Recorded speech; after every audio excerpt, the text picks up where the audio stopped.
Sometimes in the AUDL, a game can be less about finding out which is the best team and more about discovering which team can survive the longest. The Indianapolis AlleyCats and the Pittsburgh Thunderbirds both played road games yesterday evening and now return to the oven that is Roncalli Stadium to meet in what will most likely be as much a battle against fatigue as it is against each other. I'm Bird Phillips, and with me once again is former AlleyCats player Alex Hutton. Good afternoon, Alex. As always, very excited to be here. As I mentioned, both teams are going to be facing tough conditions today with the heat and back-to-back games. Alex, what can the coaches do to try to keep their players fresh today? That's a great question. One thing is, obviously I see out here on the field, there's, at least on the AlleyCats side, they got some tents set up. I'm sure they have plenty of water, staying hydrated. But one of the things I talked to Coach Eric Leonard about before today's broadcast was that, they really were concerned 100% with Detroit being a must-win yesterday. Yeah. So they just said, we're going to go out here, play hard, and really just not worry about Sunday and take it one game at a time. So, yeah, and they played in Detroit, and Pittsburgh played in Chicago. Pittsburgh played at 8 o'clock, and the AlleyCats at 4. So they may have a little bit of an advantage in terms of fatigue coming back home, but I think both teams with this hot weather, it's going to be difficult. So the coaches are going to have to try and run guys in and out, I think, a little bit to try and keep some legs fresh. Yep. Again, with both of these teams having 2 games this weekend, today's matchup could have a significant impact on the overall standings. Yes, well, looking at it coming into this weekend, the AlleyCats are 1-5, and Pittsburgh, I believe, was 3-2. And so as of, yesterday's game, with Indy getting a win and Pittsburgh losing. A little bit surprising loss to Chicago, even though it was on the road. Yeah, I mean, Chicago certainly is one of those teams that I think can always come out there and surprise people. They definitely have a talented roster. With the AlleyCats, with a win today, can catch up 2 games in the standings, in 2 days. Yeah, that with huge. 2 wins for them and 2 losses for Pittsburgh. And so, while you have a 1-5 start, a lot of the talk around the league is that the AlleyCats were better than their 1-5 record. Yeah, especially since a lot of the games they were leading going into the fourth quarter. Yep. They really don't seem as bad as their record would indicate. And like you said, pulling 2 games on Pittsburgh in one weekend would be huge. Yeah, especially because I'm pretty sure they played 2 more games than Pittsburgh at this point. Right. And so they would get, maybe a little bit of rest, and then their second half of their schedule, I think, looks a little bit easier than the first half. So today, I think, could be a big momentum boost for the AlleyCats. Yeah, so they can get through this game today and pull out a win, that could set them up for the rest of the season, which is surprising considering the fact that before yesterday they were coming off a 4-game losing streak. Yeah. So, you look at that 1-5 record and you think they're done, and maybe not. Yeah.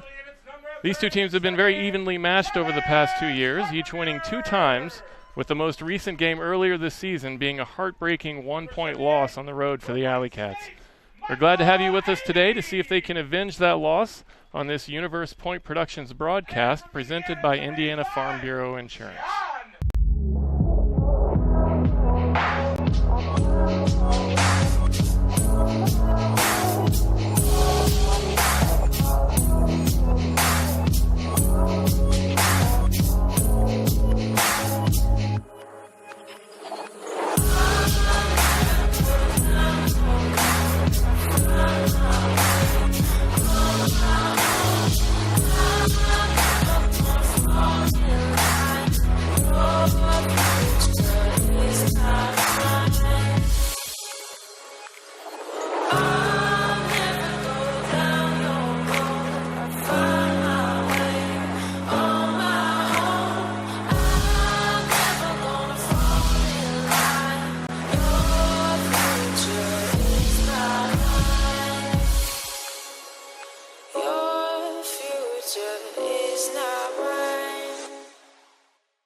Hey everybody, this summer Zigzag Ultimate is putting on its first ever Youth Ultimate Summer Camp. It's going to be an awesome time. I will be there coaching. I'm very, very much looking forward to it. It's going to be a great time. Go to zigzagultimate.com for all the details.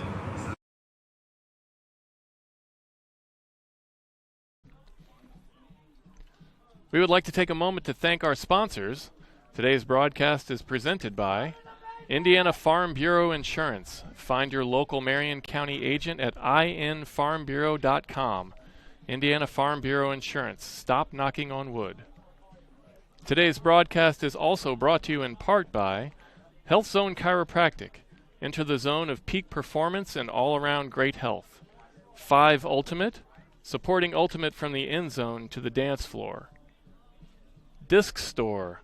Offering the best service and best price on Ultimate gear guaranteed.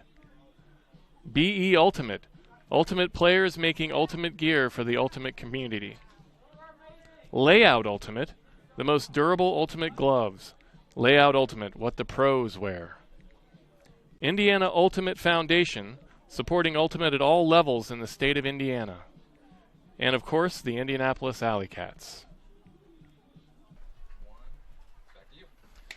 We're back here on the Universe Point Productions broadcast, brought to you by Indiana Farm Bureau Insurance, as always. Alex, I have to say I'm pretty excited to see this Pittsburgh team. I have not seen them live yet. There are a lot of players on this roster that can throw really well. The main one, I think, being Pat Earls, who has one of the most beautiful left-handed forehands I've seen in a long time. And he's a guy who delivers the disc really quickly, turns it quickly. And he's a frightening player if you're an opposing team.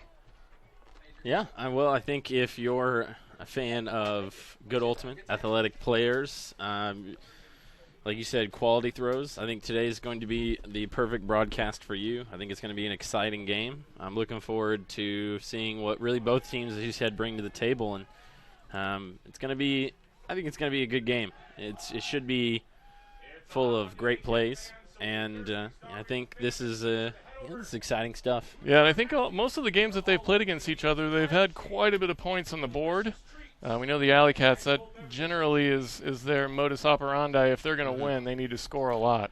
Well, yeah, that's definitely something, I mean, they had 32 points yesterday against Detroit. Right. But, it's one of those things where, obviously Madison is, a lot of people would say has really dominated the division over the last few years. But, Pittsburgh, their roster is, I'd say, a lot of times up there with a lot of teams. But the AlleyCats just kind of seem to play them better than certainly the Radicals, at least over time. But I think this is, as we said, matchups lately have been pretty even. So this game should be pretty even and should be, again, an awesome game.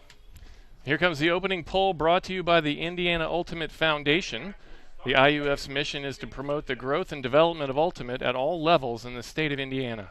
Learn more about the IUF at www.indianaultimatefoundation.com. By the way, I'm loving this little visual we have on the screen, the scoreboard here. This is, logos are nice, colors. Looking at that's nice, honestly. Our producer Heath Shanahan hooking it up as always looking to improve. Probably one of the most underrated parts of the AUDL right there. Oh, definitely the Heath most Shanahan underrated. right there. Yeah, absolutely. Yeah. So we have our first pull from Pittsburgh to the AlleyCats. It goes out of bounds. The AlleyCats will take this at the brick. One of the most interesting things, at least to start, is you go ahead and see, again, Keenan Plew is going to be handling the disc. I see Spencer Loscar out there on offense. That's maybe something that we'll see is kind of new, but I know that Coach Eric Leonard has talked about how he's pleased with the flexibility of all of his players. So, again, something that you'll see from the AlleyCats roster. Yeah, it looks like we have a little bit different lineup than we saw traditionally. Again, this week we saw it against Madison, and it worked really well for the first 3 quarters. And it's working not so well to start this game, as that disc is knocked down on the throw to Cameron Brock. I think that got hung up a little bit. Yeah, the AlleyCats were able to really make use of the wide space on the break side, and then just kind of a quick throw there at the end from Travis Carpenter. This is Max Stat. He puts it into number 76.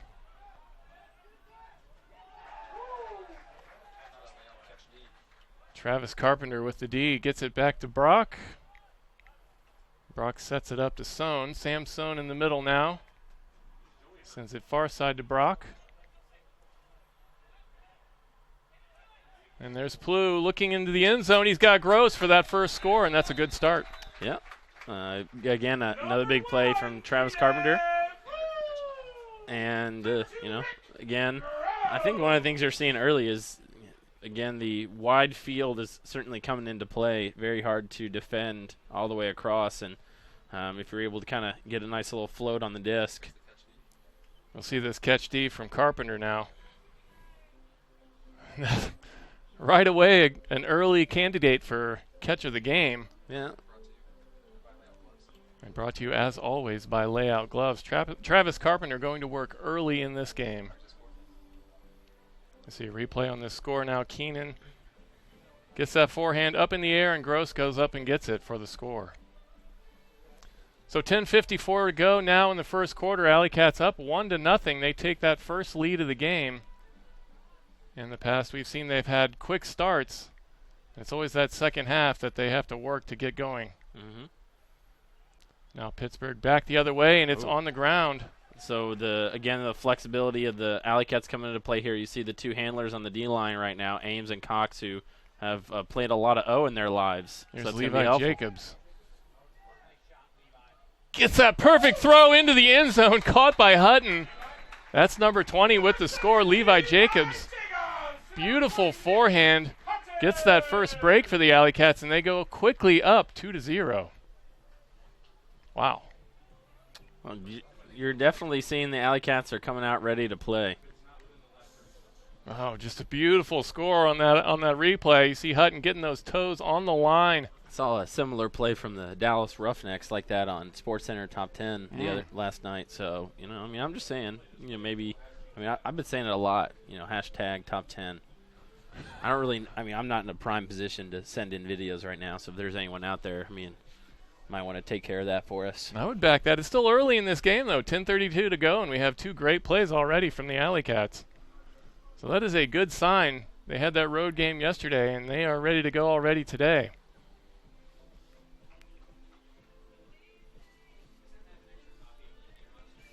So we're going to have the poll now from the AlleyCats. Excited to see Nick Hutton back out there. I'm really kind of, if I'm picking maybe someone to have a big game for them, really anybody could. I'd really like to see Nick Hutton go out and make some plays on D today. Oh. There's a big forehand down field, and there's an easy score for Pittsburgh. Yeah, jinx that one maybe. Yeah, and that's number 81. I can't say his name. DiGirolamo. DiGirolamo. There you go. My brain does not want to work on that, but we know we're going to be saying his name a lot today. The first two games of the season, he had 13 goals, so he is the guy who goes and gets the disc. You can see he has good size. He knows where to be, and he gets that first score for Pittsburgh. Maybe he hasn't played for them as much as they would like, but when he's out there, as you said, we're going to be talking about him a lot today.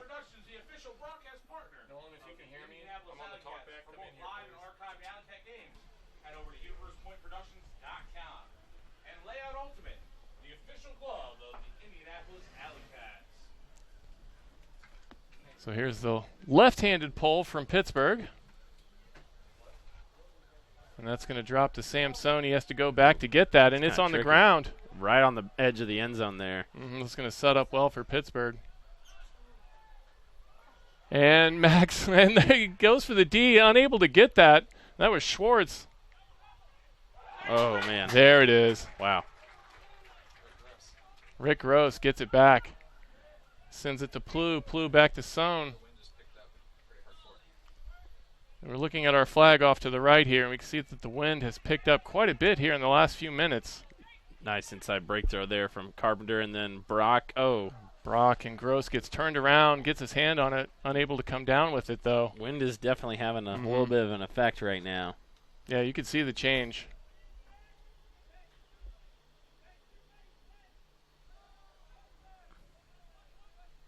And now number 95 for Pittsburgh. It's Isaac Smith with it. He puts one over the top. Good D by the AlleyCats. Got a stall called, and then a little bit of a frustration throw there. Yeah, some attitude from Anson Reppermund. Not too happy about that situation.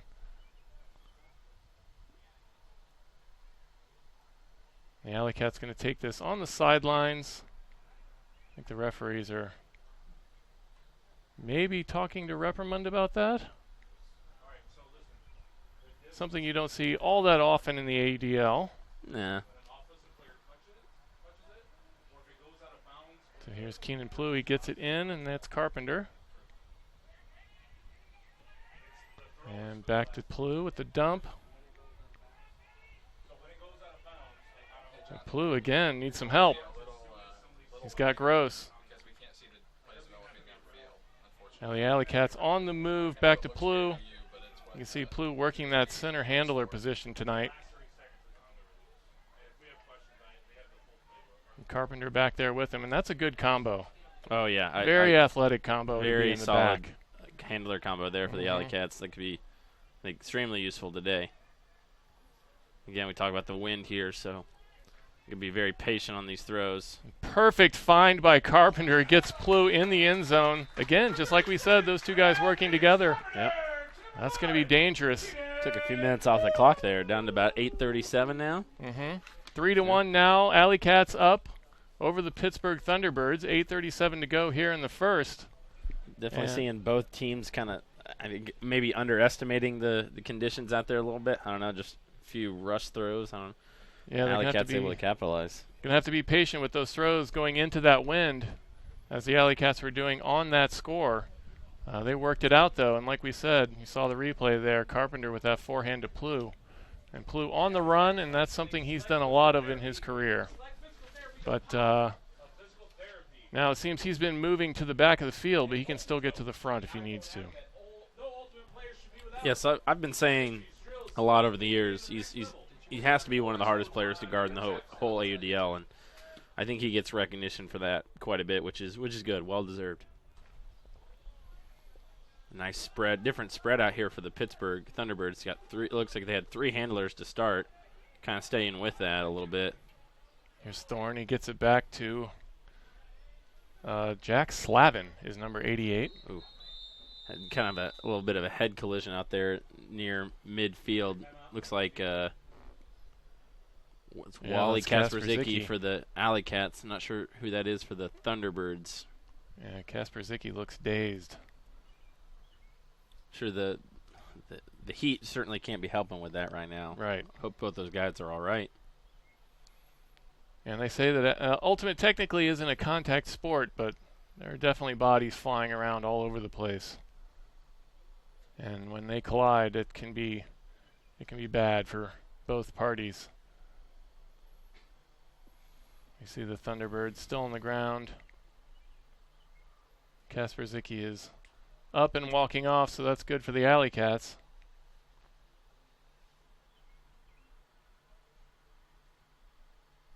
And that is number 2. I believe that's Mast.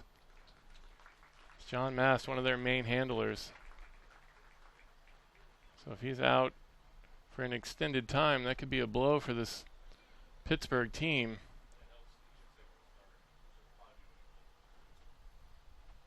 Yeah, I don't think he has any issues with his limbs. It looks like he either hit his head or got the wind knocked out of him. Yeah, no one really likes to see that. You know, Ultimate's obviously a lot about spirit, so everyone's really happy to at least see him up and walking around. Looks like Kasperzicki is going to be replaced by his brother. That's Willie Kasperzicki. Willie Kasperzicki. I mean, they're siblings, but they're at least related. I'm pretty confident in that. Now this is Earls. You see that left-handed forehand across field to Thorne. Thorne sends it down to Beardsley. Oh. Beardsley makes a nice catch. That was John Jones going for it. I'm not really. I think there's really. Yeah, I thought John Jones came up with it, and then I wasn't really sure. And ooh, and that was number 10 for the AlleyCats. It looked like Pittsburgh player was really wanting play to stop. Yeah, and thought that he caught it, and I'm not really sure. It's kind of hard to tell. Well, either way, it worked out so that Pittsburgh ended up with the disc again. Willie Kasperzicki laying out for that, making a great effort, unable to come down with it. And it's still 3-1 now. We've had a little bit of a stall in the scoring. Very sort of softly intense at the point here. Kind of weird way to describe it, I know, but it's taken a while. Kind of the injuries there, few sort of wild throws.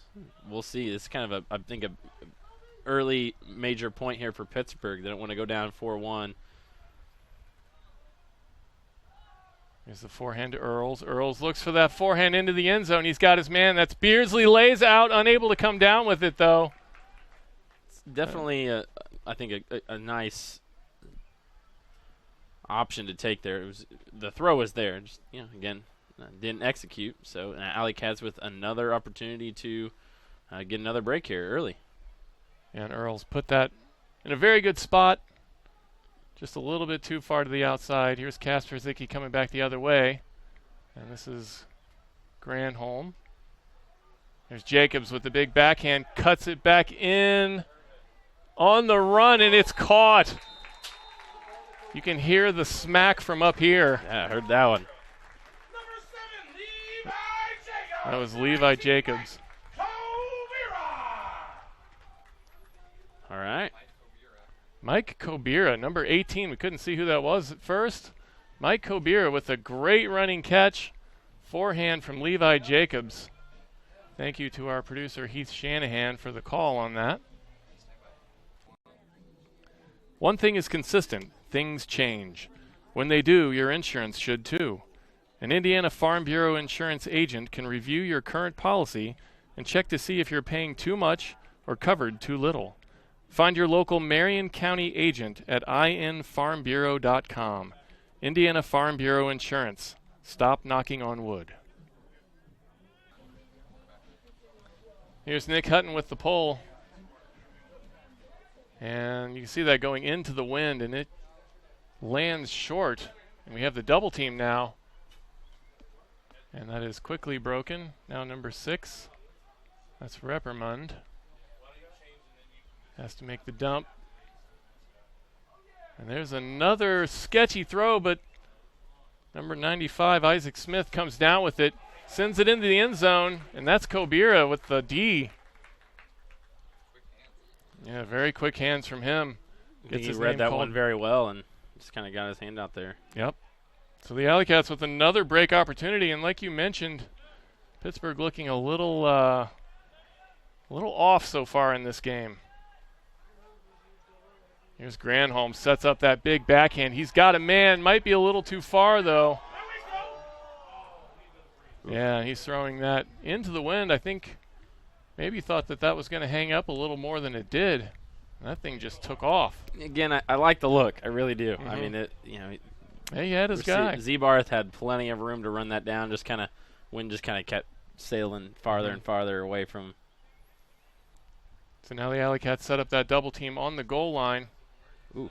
It's a nice backhand to break that.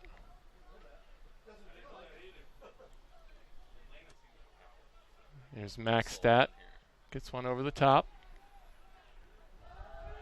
There's the big lefty backhand downfield. And that is a great get from Scott Trimble. He lost one. Not going to get to the end zone, though. Really tried to drag that one out. And Isaac Smith has to wait for a man to come back down, and that was Kenny Fridella who does it and gets the second score for Pittsburgh. And they cut that lead to 2. Now 4-2 AlleyCats with 4:33 to go here in the first. We'll see this replay. He tries to jump that into the end zone. Seems a little disappointed that he has to make that extra throw. Does a nice job, though. You feel more for the person that doesn't really get credit for the assists like they do in hockey, where usually 2 people get assists. Kind of feel a little bit for him, but that was a nice setup. Yeah. Maybe that's why Smith had that body language. He wanted to get that assist for his teammate. Yeah. Looks like we have a fairly consistent O-line here for the AlleyCats now, with Plu and Sohn handling, and then Brock, Gross, Carpenter, Loskar, and Schwartz as the cutters. This has been their kind of go-to O-line so far. And this one does hang up going to the right. Sohn comes down with it. Now we have Carpenter on the far side, fakes that backhand.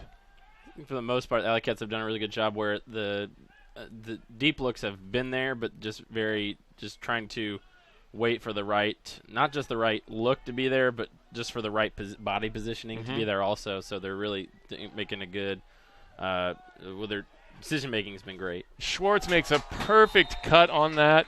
Yep. Rick Gross finds him. He goes up and gets that. That hung up a little bit. Yeah. And he times it perfectly and gets that score. So Rick Gross with that assist.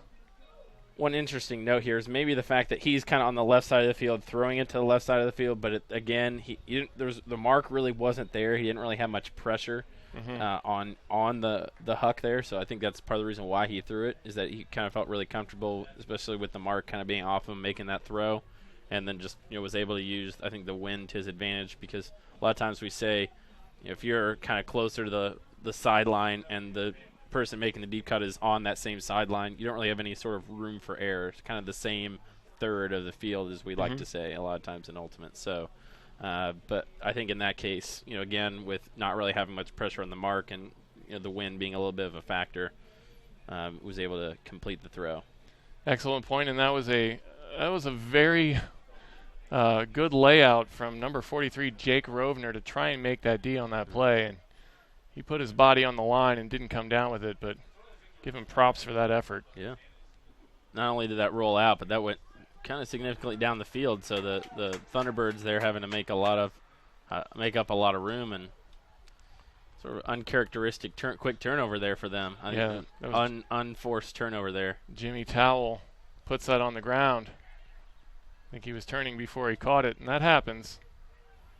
Now the AlleyCats going to look for another break now. Here's Kasper Zicki, gets it to Jacobs.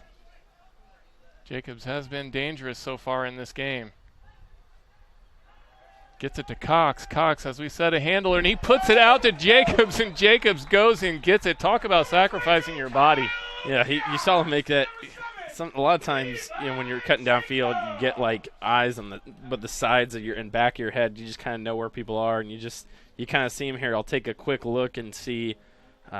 Okay, he sees kind of people coming over and kind of knows he's going to need to lay out for it, and is able to make the catch. Oh, it was amazing. Amazing timing, amazing effort from Levi Jacobs. Gets that first goal to go with 2 assists now in this game. And he puts the AlleyCats up by 4 with 3:22 to go in the first, 6-2. And so far in this game, like we said, they've been known to have some quick starts, and they're having a quick start tonight. Yep. Again, we're seeing energy certainly isn't a problem for the AlleyCats. Definitely came out here motivated and ready to play.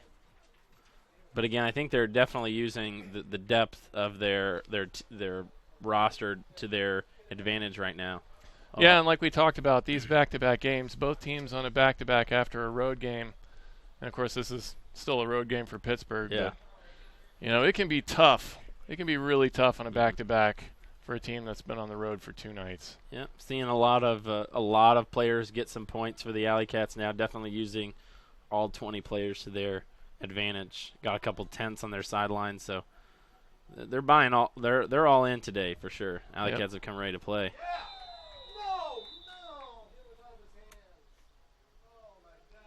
Yeah, you talk about a lot of different guys scoring. We've had 6 different guys score those 6 goals already for the AlleyCats, so they are spreading it around. Yeah, there's a little bit of contact there. It's always hard with those double teams. So that was Maxstat. Now this is Trimble. Trimble puts one up into the end zone, and there's a quick score for Pittsburgh.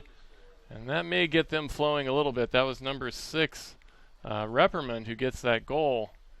And I think that's what they needed at this point, to be able to push one down the field and make some catches, because they've had a lot of turnovers so far in this game, and they need to get themselves focused. Yes.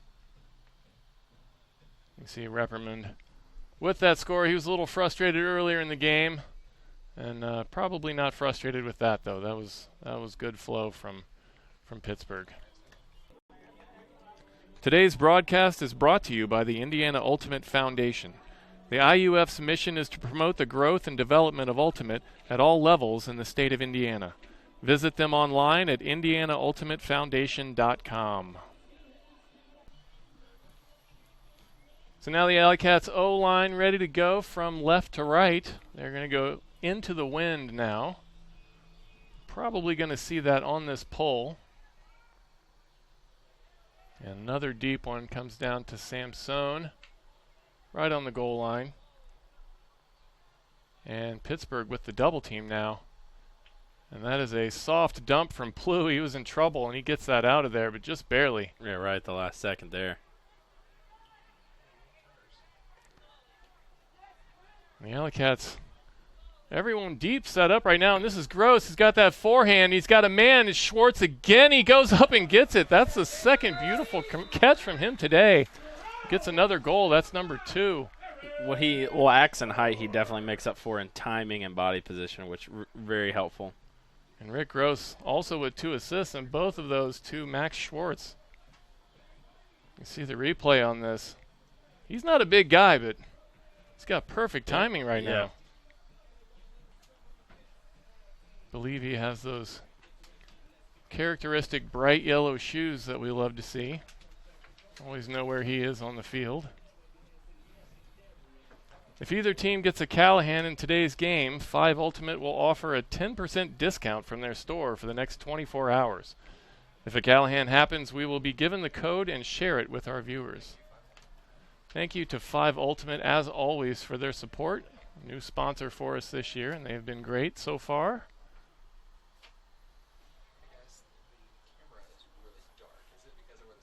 Now this pole comes down. That's number 88, Maxstat. Gets it ahead to number 2, Mast, who we see back on the field. That's very good. It's a good sign. And number 10, Thorne, pumps one into the end zone. Oh. Earls, just an amazing effort by Hutton. Wow. To go get that. And it squeaks just by him, and Pat Earls with the score. And he's a guy who can throw the disc, but he can go get it too. I never really talked to him about it very much, but I've always wondered, because Nick Hutton, more than anyone else, just has the most I don't really care how much this hurts my body layouts that of really anybody I've seen. That guy spends more time being vertical, right? Yeah, horizontal. Horizontal than vertical. Yeah, he he's like, I'm just gonna throw my body out there, and you never know. I mean, even if he didn't make contact with that, but you never know what's going to happen on the play. And he's just like, he doesn't think to himself, should I lay out or not? He just does it. He's a thick dude, though. If anybody can handle that abuse, it's him. All right, Logan, take him down to the setting, please. There you have the left-handed backhand sailing to the right, and that's Plu backpedaling. Gets that ahead to Carpenter. Another nice pull from Pittsburgh with that wind. And Carpenter puts a low backhand, and that was a nice play by Brock to come up with that. Now Samson with the fake gives himself a little bit of room.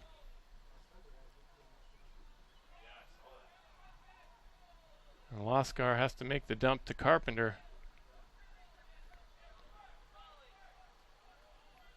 Carpenter again here on the near side. Gets that forehand to Schwartz, who's on the ground. No call, though. A little interesting. Yep. A little contact there, but they play on. This is Plu. Just play on. Gets it to Loskar. Now Gross in. He wants to make that forehand, but there's a whistle. Yeah, I see a little bit of contact there. Some guy kind of a little contact on Trousey. He's trying to make his set up an in cut for an out cut. Yep, so Gross going to step that off 10 yards. Got about 10 yards to go to the end zone. Has to make that dump, and Plu puts one a little too high. Both guys mistime it. Son goes to get it, and he's got it, and he's got Max Schwartz in the end zone for the score. Great second effort from Samson. As that disc got hung up in. I'm sorry, I keep saying Max Schwartz. It's Aaron Schwartz. I apologize. Pittsburgh has about 5 guys named Max on their team, so I'm saying Max every 5 seconds. So my apologies. Aaron Schwartz gets that score, and that's his 3rd goal of the game. He's scoring quite a bit. We saw that throw hang up just a little bit from Keenan Plu, and Samson makes an excellent second effort on that play. Puts the AlleyCats up 8-4 now with 1:18 to go here in the first. And I don't know about you, this feels like a long first quarter. I don't know if it's the heat. I don't know, because I was just thinking to myself, 8 points already with maybe the AlleyCats can get up to 9, maybe 10 if there's some quick points here, which would obviously put them at a pretty high scoring rate. So, it's definitely going to be a long day. it's kind of hot up here in the booth a little bit, so I can only imagine it's a little bit more intense down there on the field. Here's Jack Slavin. I think I called him Max that earlier in the game. I'm calling everybody Max tonight. I don't know why. Here in the booth with me, Max Hutton. There's Nick Hutton. Puts a high forehand up, and that's going to be trouble. And that is knocked away by, I believe, I'm going to say Max Thorne. And that really is his name. Yes. Number 10 for Pittsburgh. Under a minute now to go here in the first period. I think that's Earls, number 3 there on the far side. Has to put that into the end zone. And here's Mast. Gets it out to Slavin. And another turnover for Pittsburgh. Unable to get it to midfield. Once again, here's Kasper Zicki. And he puts a very sharp forehand into the end zone. That's number 12, Colin Ringwood, with the score, his first score of the game. And Kasper Zicki with his first assist. Good to see him back on the field. See this replay. And you see him looking. He finds Colin Ringwood there all by himself. Makes a great cut to get that score, get that break score. Now the AlleyCats with 9 points here in the first. 18 seconds to go, and that's a good total, like you said, for one quarter. Yeah, the AlleyCats are definitely, with the exception of a few sort of interesting, I think, decisions. One of the things that I had talked to, again, Coach Eric Leonard about prior to this game was him stressing making the right play versus the big play. Mm-hmm. So there, with Nick Hutton, he kind of throws it a little bit high there. That's definitely one of those where you think of it as maybe trying to go for the big play instead of the right play. But then when they get it the second time, it's just let's just take the right throw now, and then they get the break and they get another score. So I think as long as they continue to go with the right play versus the big play today, I think it's going to be difficult here. So now 8 seconds to go. Pittsburgh trying to get this into the end zone. They're going to have a shot. And that is knocked away by Travis Carpenter. Good anticipation on that play. That throw from Pittsburgh, trying to push that in the end zone before the end of the quarter, and they are unable to do it. And that ends the first quarter with 9-4, a 5-point lead by the AlleyCats. And that's what else can you say? That's an amazing start for them. Yeah, I mean, again, I it's very interesting. I'm looking out there, and I definitely think the AlleyCats are. One of the things that always comes to mind when I think of their roster is how athletic they are. Just a lot of young athletic talent on their roster, and I don't know if against the fatigue or just I don't know what it is with Pittsburgh, but I think as long as again the AlleyCats stick with the right play, it's going to be difficult for Pittsburgh to make up this 5-point. We'll take a quick break. You're watching the Pittsburgh Thunderbirds versus the Indianapolis AlleyCats on UniversePointProductions.com, presented by Indiana Farm Bureau Insurance. Cheap furniture. Nice game system. New job. Steady girlfriend. Wedding. Dog that serves as a practice child. Little kid. Little kids. Oh. Big kids. Big changes. So, once a year, Indiana Farm Bureau Insurance checks to see if we're paying too much or covered too little. Find an agent and stop knocking on wood.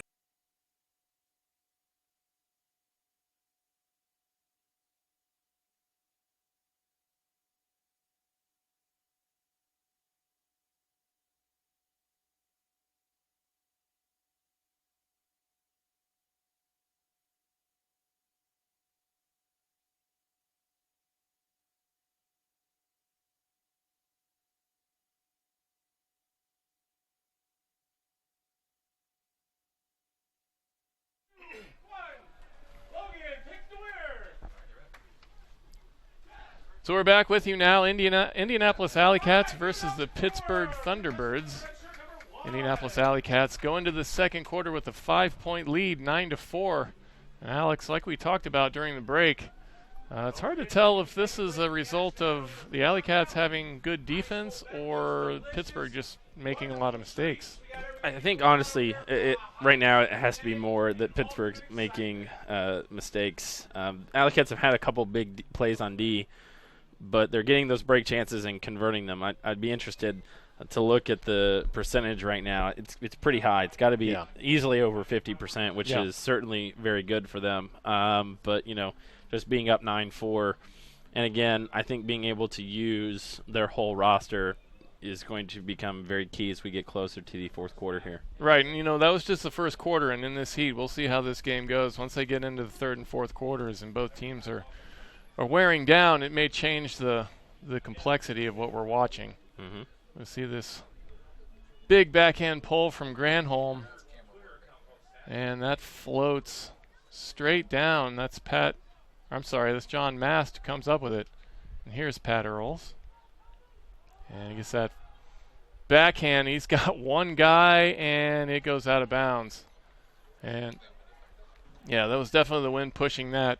Well, yeah, when you're going from, again, like I said, going from the left side of the field to the right side, I guess, in terms of where I'm looking and the direction they're heading, that's going to, again, in today's, again, a little bit of the windy conditions, that's going to definitely affect the throw.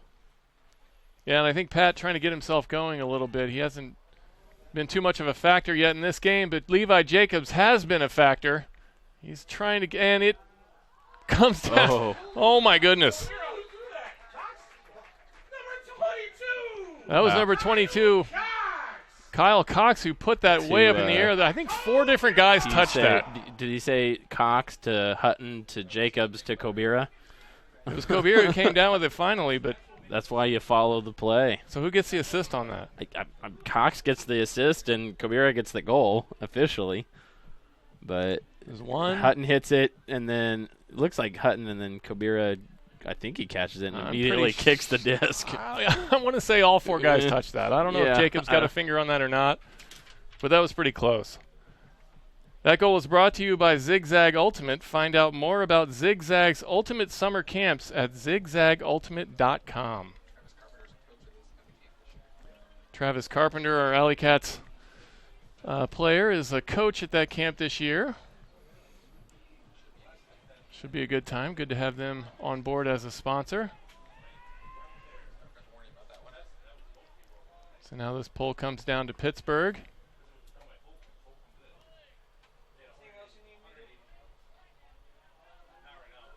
And that's number 80, Maxstat. Gets it ahead. That's Smith, and there's number 32. It's Mogielski. He's a big guy. And Pittsburgh is a team that has pretty good size. Unable to take advantage of it so far today, though. Now Mogielski on the near side. Forehand ahead. Going up to get that. Oh. From what I can see there, the Pittsburgh Thunderbird handler there just kind of clearing out the space, and then just kind of the person with the disc didn't see it and just kind of ends up being a turnover. That was Ringwood smashing that backhand. That thing hangs up a little bit in that wind. And that was, I believe, Loskar who tried to time that. Went up a little bit early, and then, I'm sorry, that was Kasperzicki. That was Willie Kasperzicki? Yes. Unable to come down with that. That would have been an amazing read by him. That disc was floating hard off to the right. Now Pittsburgh going to take this in the end zone, try and bring it back the other way. And there's another big backhand, and that is floating up there for a while. That's Tremble. And he boy. Comes down with it on 2 feet, I believe. Puts it up into the end zone, and look, this is getting a little weird. Yeah, I think that's the only thing I'll use to describe that. It's just weird. Yeah. That's really all I can come up with. And that was number 8. We don't actually have him on the roster. I'm not sure who that is. I apologize to any Pittsburgh fans who are watching right now, but I do not have his name. Sometimes that happens. We don't get players on our rosters beforehand, so yeah, we have some subs for Pittsburgh. I believe they had some injuries last night. And I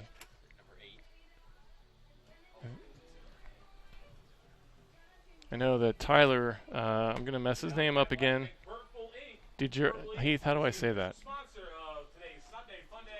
DiGirolamo I think he did not play last night for Pittsburgh in Chicago, and he drove in to Indy from Pittsburgh overnight, or this morning, I think, to play in this game. So, okay, number 8 is Thomas Edmonds. Now this comes down to Carpenter. We're always trying to get things right on this broadcast. That's our number one goal, get things right. Even if it takes us a while. Samson now gets it ahead to Gross. Gross with that soft forehand, and it is caught by Spencer Loskar. And then immediately gets rid of it. And Schwartz, he's made that play all day, and then just kind of had to turn around real quick and had his hand on he'll it. Catch that 9 out of 10 times. Aaron Schwartz has made a couple of really great plays, so I guess he earned one mistake, right? Yeah. No more, though. No more, Aaron. You see that sometimes the phrase is often used is conservation of greatness. You kind of make a great play, and then it usually just you try to do something wild and crazy because you're just sort of hopped up on adrenaline, and then something crazy. I mean, it was a perfectly good throw, but I think we get a timeout Pittsburgh here. 8:46 to go. Pittsburgh with the timeout. And like we mentioned, things are getting a little bit weird. I think both teams getting a little fatigued now. Yeah. It's kind of hard to kind of keep up on the sort of quality commenting here. It's just kind of like going back and forth, crazy throws, quick turnovers, and it's like, let's all take it. Let's have them take a deep breath. We'll take a deep breath. They took a timeout, and clean things up a little bit, and hopefully kind of get back to some exciting ultimate here. Just bring it down a little bit.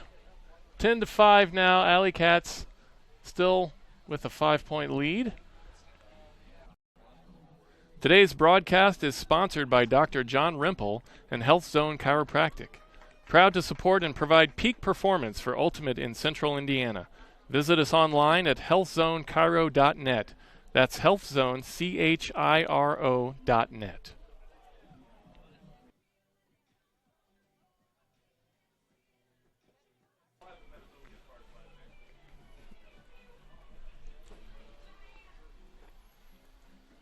So we're back with you now, 8:46 to go here in the second. And both teams milling around on the field now. We're going to see Pittsburgh with the disc. I believe that's Thorne going to pick that up. He's got a double team on him. And that is Kyle Cox and Kobira. Not a lot of size on that double team, but they'll do what they can. Double teams a lot of times in the AUDL, especially, is about timing. Do you not expect it? And then what's kind of the flow of the game? Starting out from a timeout, you usually don't always see a turnover just because, again, you see all that wide space. But maybe off of a pull or a turnover out of bounds, just when you don't expect it, a lot of times you'll see just uncharacteristic turnovers maybe. And that was a great get by Tyler DiGirolamo. DiGirolamo. What is wrong with me? I don't know. You get that some. Yeah. There's just some things my mouth just doesn't want to do. I'm sorry. Yeah. That's one of them. DiGirolamo with that score. And you can see he's got, like we talked about size, he's got that great size and he uses his body well. Well, one of the things I was about to comment on is I got a feeling that when they really need a score, especially in a timeout like that, putting in the offense, he's probably going to be the guy they're going to go to. Timing the deep look there, and then just put it out to space and let him go catch it, and that's exactly what they did. Yep, and that's his second goal of the game, and he is a prolific scorer, and especially today without Mark Fedorenko, who's another one of their big scorers. Yes. He's got his work cut out for him as a cutter tonight. And that assist was from Thorne once again. So this disc going to come down to Samson. He scoops it off the ground. Seen this side stack look from the AlleyCats a couple times, and then just making use of the wide space. Oh. And Samson crushes that forehand. Carpenter went up to get that, but it was knocked away. I thought he was going to come down with it. Yeah, he had the size in that matchup. But Morgenstern there. Yeah, number 13, making a big Carl play. Morgenstern. Not a big guy, but makes an excellent play on that. Will this be 3 points in a row for Pittsburgh if they get it? Yeah. 10-6 right now. This would make it 10-7. But 2 or 3, cutting it to 4. That'd be big for them. This is number 76 trying to go and get that. Wow. And he does.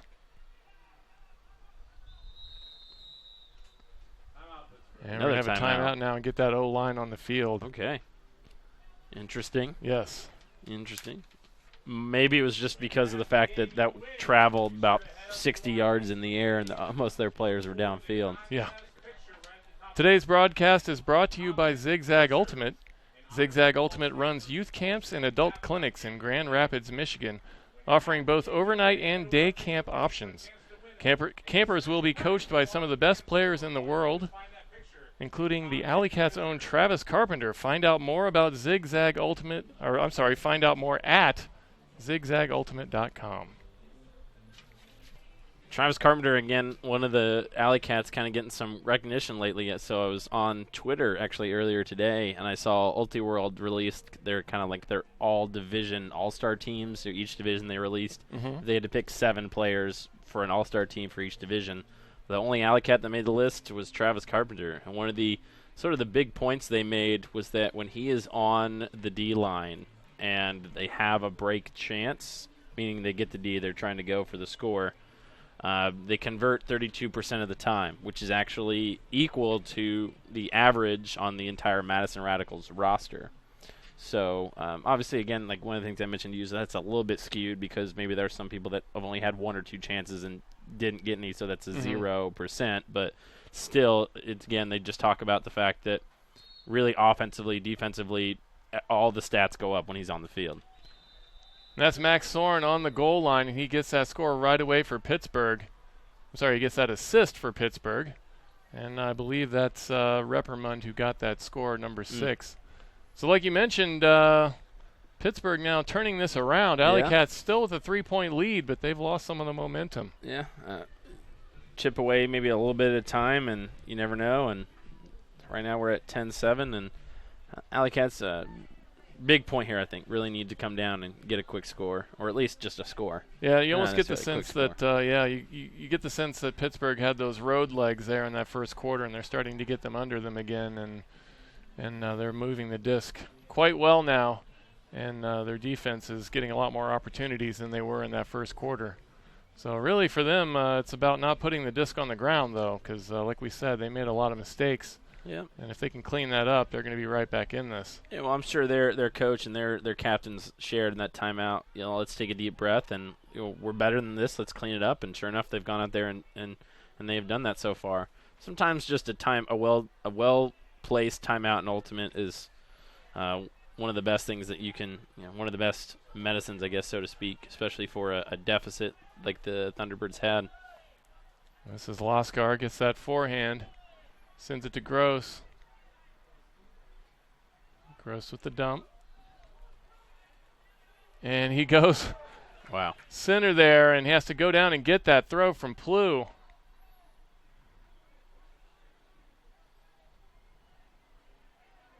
Samson sets up Brock. And we have another whistle, and we're not sure why. I think we have an equipment failure for Gross now. Just a guess. I'm not quite sure, honestly. There's some whistle. Now we're back in it. Don't know what happened. We're back in it. Brock gets that forehand. Plew with a nice forward throw, and Brock with that forehand. He's got Gross on the run, and he gets the score. That puts the AlleyCats on the board again here in the second. It's been a while. 6:38 to go, and they push it back up by 4.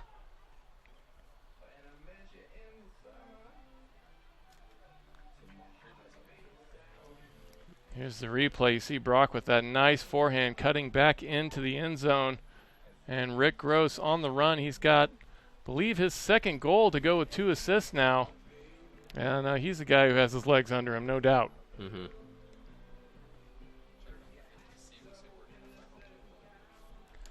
So I believe I was calling number 95, Isaac Smith, earlier. That is actually Sam Van Dusen. I had that wrong on our roster as well. So when you see number 5, think Van Dusen. We'll try to do that from now on. Again, our apologies to anyone watching from Pittsburgh. We do our best to get these rosters right. mean, it's important, you know, especially when you're somebody who maybe only gets in a few games a year. You know, you'd like, maybe not the biggest deal, but, you know, we want to be accurate. We want to make sure people's names are getting called. You're out there busting your butt on a day like this. Right. Back-to-back road games, you know. Yeah. You don't want somebody calling you the wrong name. So, again, my apologies. This is Slavin going to take that at the break after the pole goes out of bounds. Now, Thunderbirds themselves are going with a side stack. But, again, you just look at all this space that's created. It's very difficult, I think, especially in the AUDL, to guard that. Yeah. It's one of the characteristics of this league, and both of these teams know how to take advantage of that. And that disc cuts down to the ground, the wind pushing that down.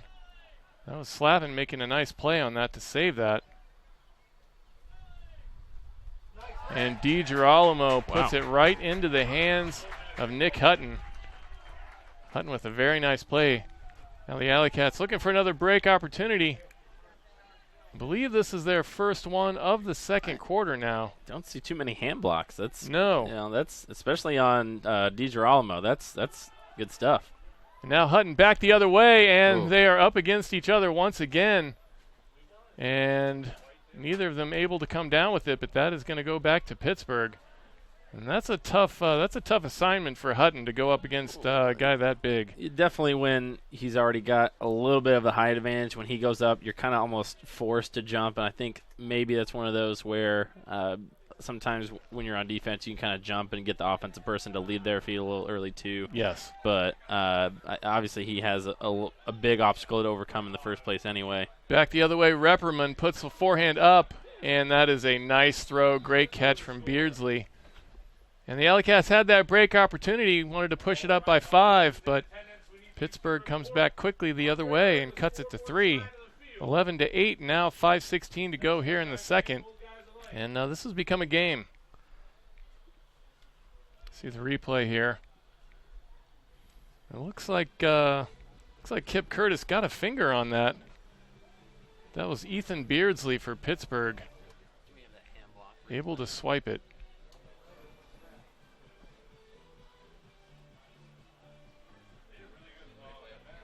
There we go. Here's this hand block again here. I'd be interested as we watch it here. Oh, it kind of creeps over a little bit on the mark, and he's looking downfield. I think he just times it very well.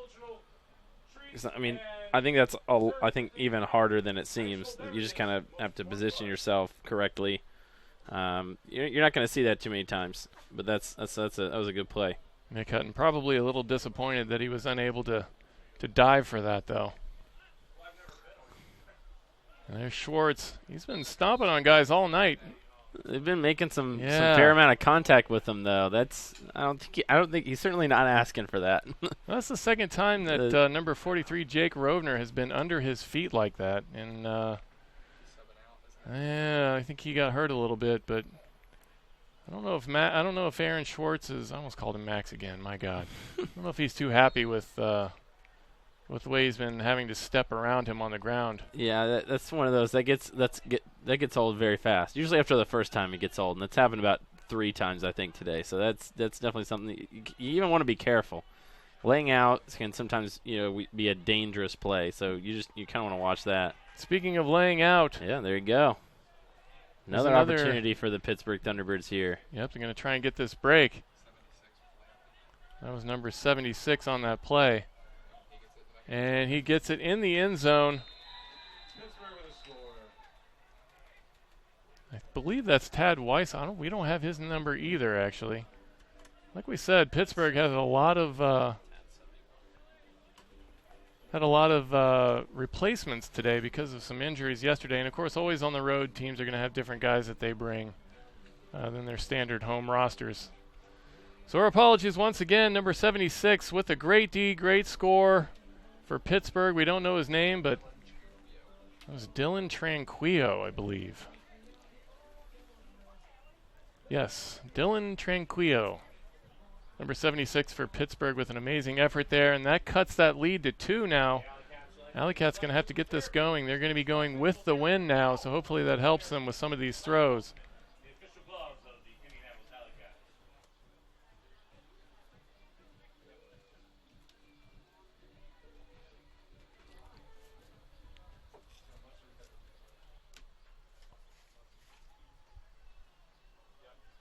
Cox with the disc.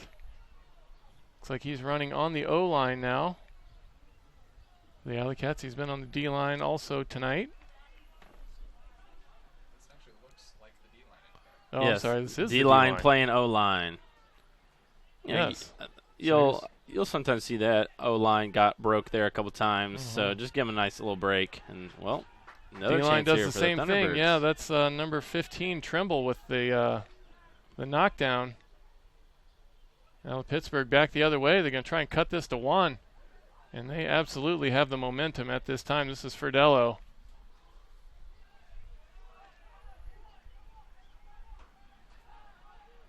AlleyCats in a little bit of trouble now. Pittsburgh right on the goal line.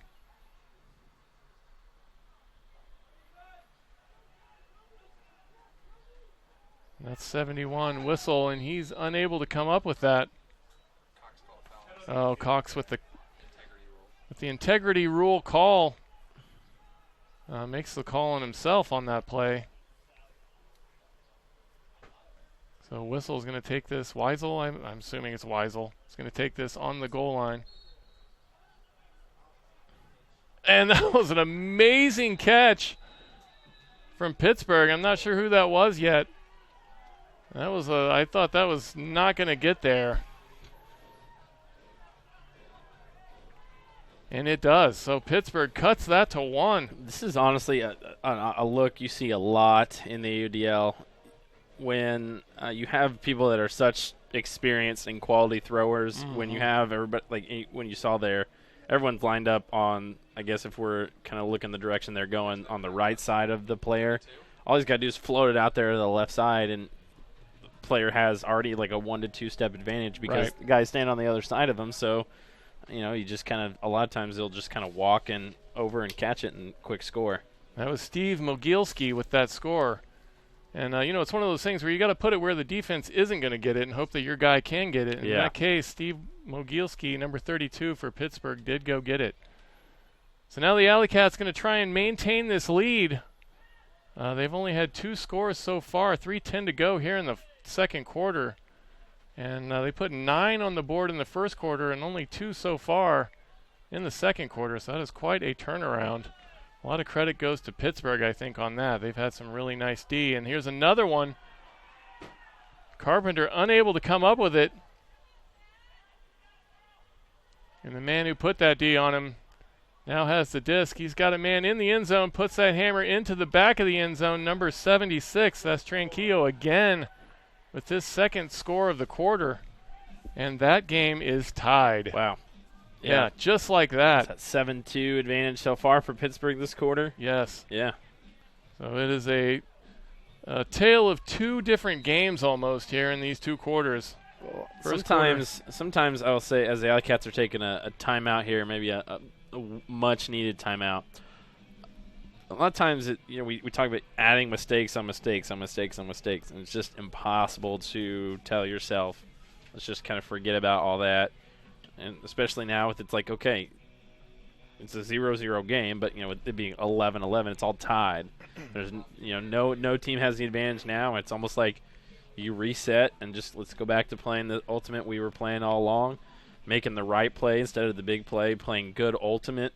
Yep. And just working it up the field. The AlleyCats have advantages, on offense all across the board. I mean, they're super athletics. They just need to take the chances as they come to them, and it's just kind of the script has been flipped. The AlleyCats are making a lot of unforced turnovers.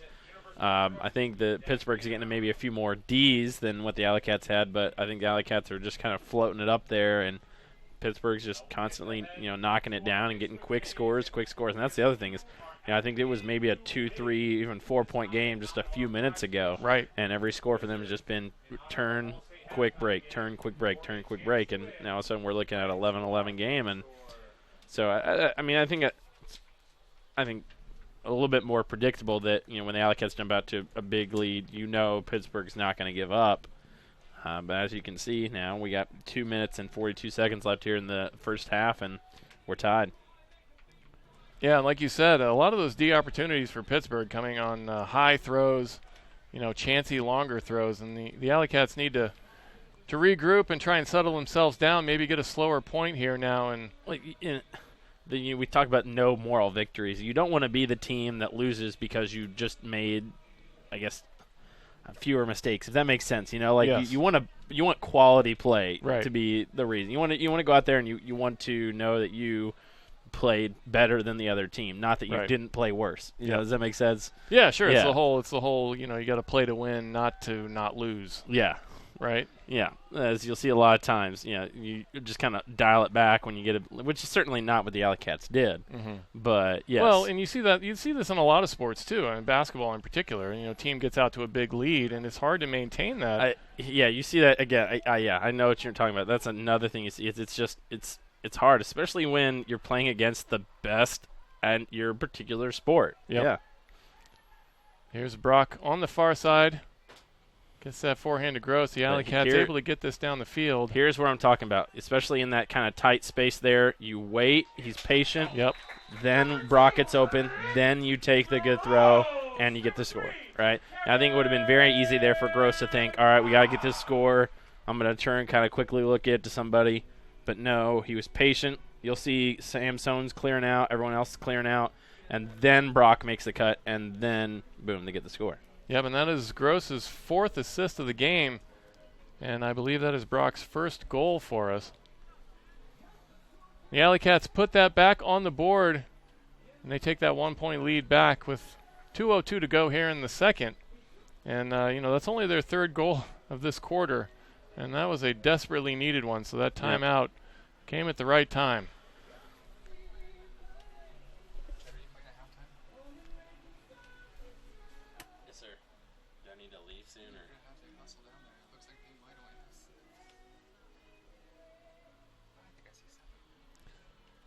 Now the roller from Hutton.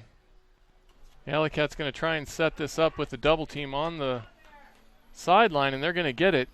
And this is John Mast. And we have a whistle.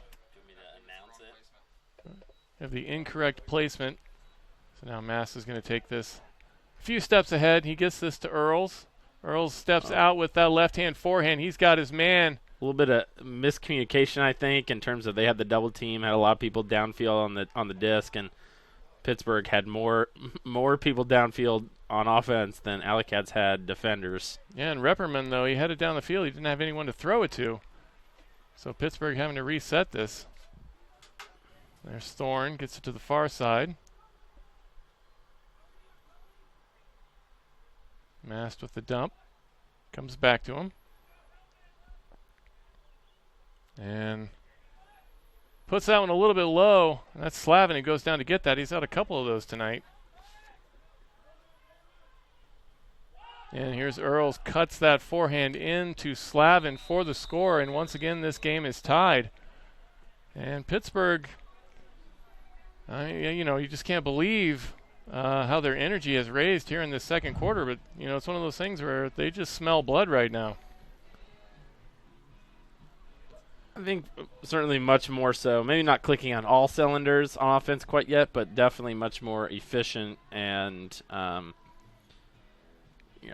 I think one of the things I've talked about in previous broadcasts is that these players a lot of them have all the throws, if not most of them. Right. And so if you can just get somebody who has separation of really any kind, you can get them the disc somehow, whether it's a scuba, or a hammer, a forehand, a backhand, whatever it is. You can somehow get them the disc. Mm-hmm. And, again, that's when we talk about it a lot, but when we say the right play, it's like, okay, this guy's open. I know how to get him the disc, and so I get him the disc.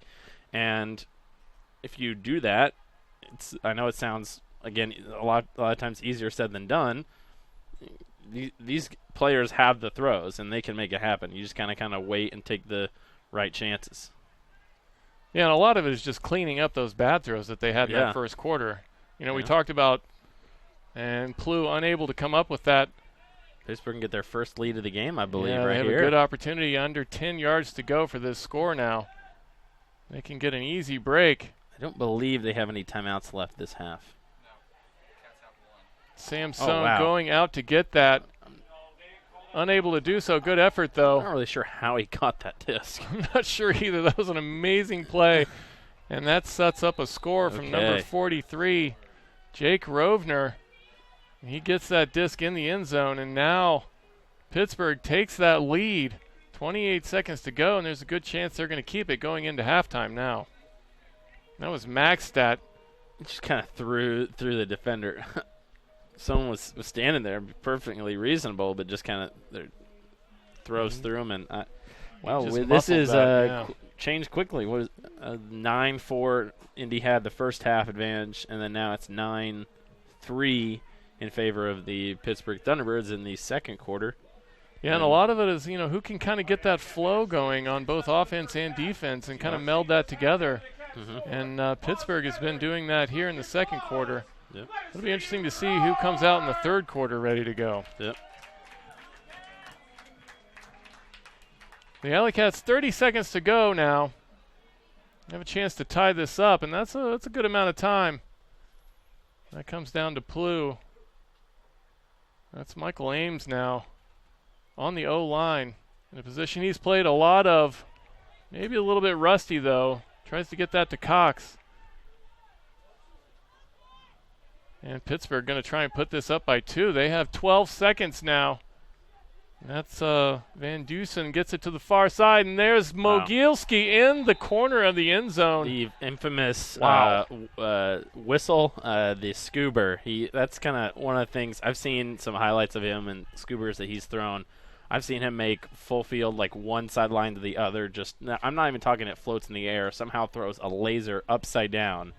And Scoober is definitely one of the things that he has in his arsenal, and you can see it there. It just kind of floats it into the right space to where only the Pittsburgh player can catch it. That was just the worst case scenario for the AlleyCats on that. I've had throws like that that Ames had, where it's like you throw it and it just seems like there's really no way that it's going to be a turnover, and just somehow you can't explain it. You're like, I don't know how that happened, and sure enough, Pittsburgh capitalizes again. Yeah, we have the wind kind of coming from our right to left, and we've seen a couple of throws be pushed down by that unexpectedly. We saw another throw by Pittsburgh earlier that I believe it was Maxstat had to go down and get it.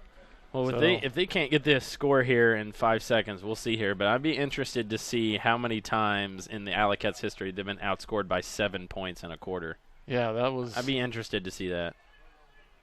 An amazing turnaround, no doubt. And here's Carpenter going to try and get this score. Plenty of Pittsburgh players there to knock it away, and they do. That's the end of the first half. That is the end of the first half. So, wow. AlleyCats, plenty of mistakes there in the second quarter. They're going to have to go in at halftime now and try and figure some things out. After coming out looking brilliant in that first quarter, unable to keep that up in the second. And we've seen some games in the past where they've had trouble coming out of halftime, so they're going to have to change that around today. We're going to take a break for halftime now. You're watching the Pittsburgh Thunderbirds versus the Indianapolis AlleyCats on UniversePointProductions.com, presented by Indiana Farm Bureau Insurance. First apartment. Dog named Bella. Boyfriend, TJ. With the sweet ride and the bad secrets. Exit TJ. Hey, it's Eric. Wedding, Eric Jr., new house. Luckily, once a year, Indiana Farm Bureau Insurance checks to see if we're paying too much or cover too little. Find an agent and stop knocking on wood.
We're back and ready to go now. The second half of tonight's game between the Pittsburgh Thunderbirds and the home Indianapolis AlleyCats.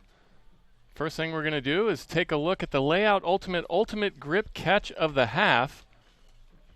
You're going to see Travis Carpenter with this early layout D. And that was one of the first plays of this game there in the first quarter. He got that set up for a great first quarter. The AlleyCats unable to maintain that momentum into the second quarter, though. That was the layout ultimate grip catch of the half. Layout Ultimate, what the pros wear. Layout Ultimate would like to give out a pair of gloves to a viewer. Tweet at universe_point using the hashtag Layout Ultimate and tell us why you want some gloves. We will pick a winner in the fourth quarter. We see now Pittsburgh very quickly with the score after the turnover, I believe, by the AlleyCats. I was making that read. And just like that, Pittsburgh on the board here in the second half. And they push that score up 14-12. Actually, I believe that's 15-12. So 30 seconds gone. And back with us is our man Alex Hutton up here in the booth during halftime. He was on the field playing. Yes. A man who does everything for us. I try. I got probably the biggest. Oh, look at the man. The AlleyCats need to sign this guy right here. Look at that. Yeah, that was wow. That was Alex Hutton, also known as Cheddar, impressive. with the D. I think that was just a poor read by the offensive player, though. Yeah, I probably should not get much credit for that.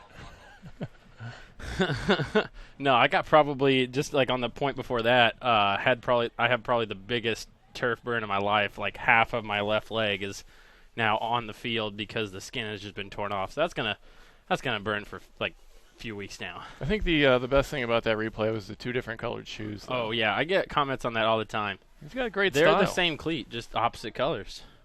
You know, one's orange with blue, one's blue with orange. Now, did you buy two different pairs of the same cleat? No. Okay.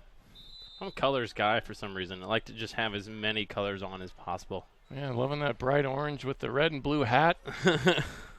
Now the AlleyCats going to try and set this up for a score. Really need a score here. Yeah, this is Loskar with the forehand. He might get one right here.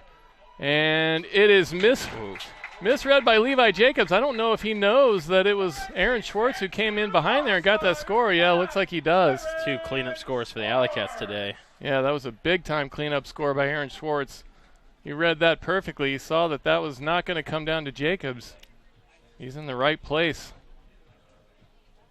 You see all three guys, 2 defenders for Pittsburgh. A little too early on that move. And Schwartz just waiting there in the end zone for the score. So that's what the AlleyCats needed. And Pittsburgh with that quick break. AlleyCats able to come back on offense and get that score.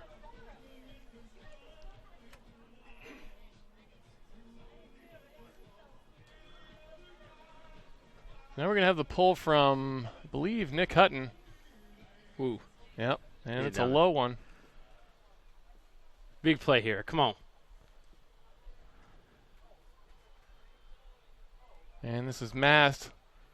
Has to give that backhand to the far side. He's got Thorne on the run. Thorne in a good position to push that down the field.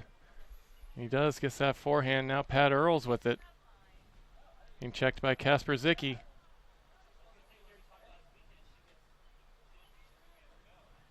Mast in a little bit of trouble now.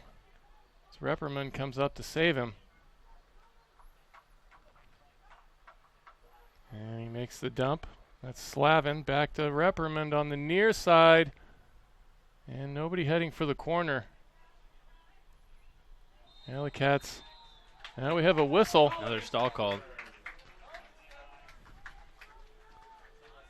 AlleyCats with a break opportunity now. 10:26 to go. Nice quality end zone D there.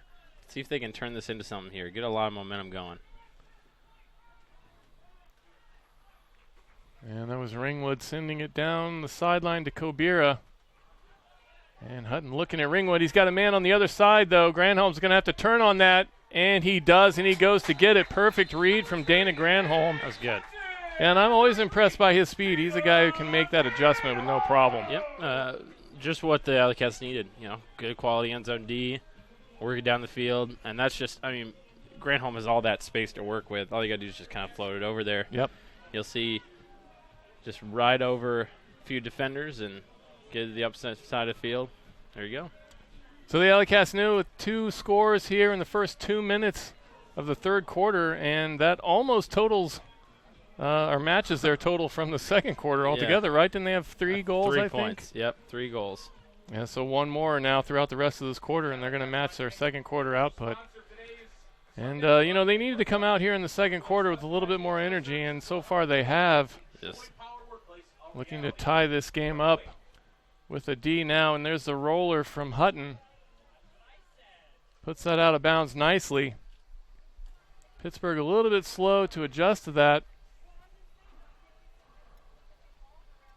And this is Whistle, number 71. Gets that up over the top. There's that scuba of his.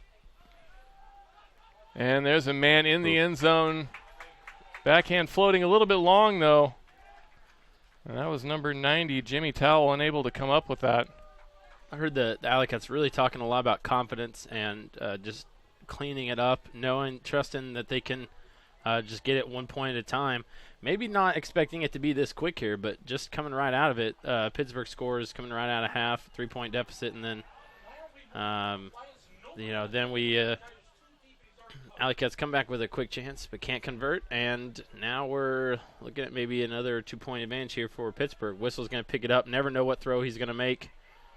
Yeah, that was Whistle with the D, and Mike Ames was the one trying to come up with that for the AlleyCats. Smartly just takes the nice, easy dump. You have to lose some yards, but again, it's the easy throw there, and eventually Pittsburgh's able to work it into the end zone to Maxstad, I believe. Yeah, that was Xavier Maxstad from Thomas Edmond, number 8 for Pittsburgh, and Pittsburgh gets that score. Their O-line able to adjust to that mistake, and they put the score now again up by 2, 16-14 with 9:10 to go here in the third.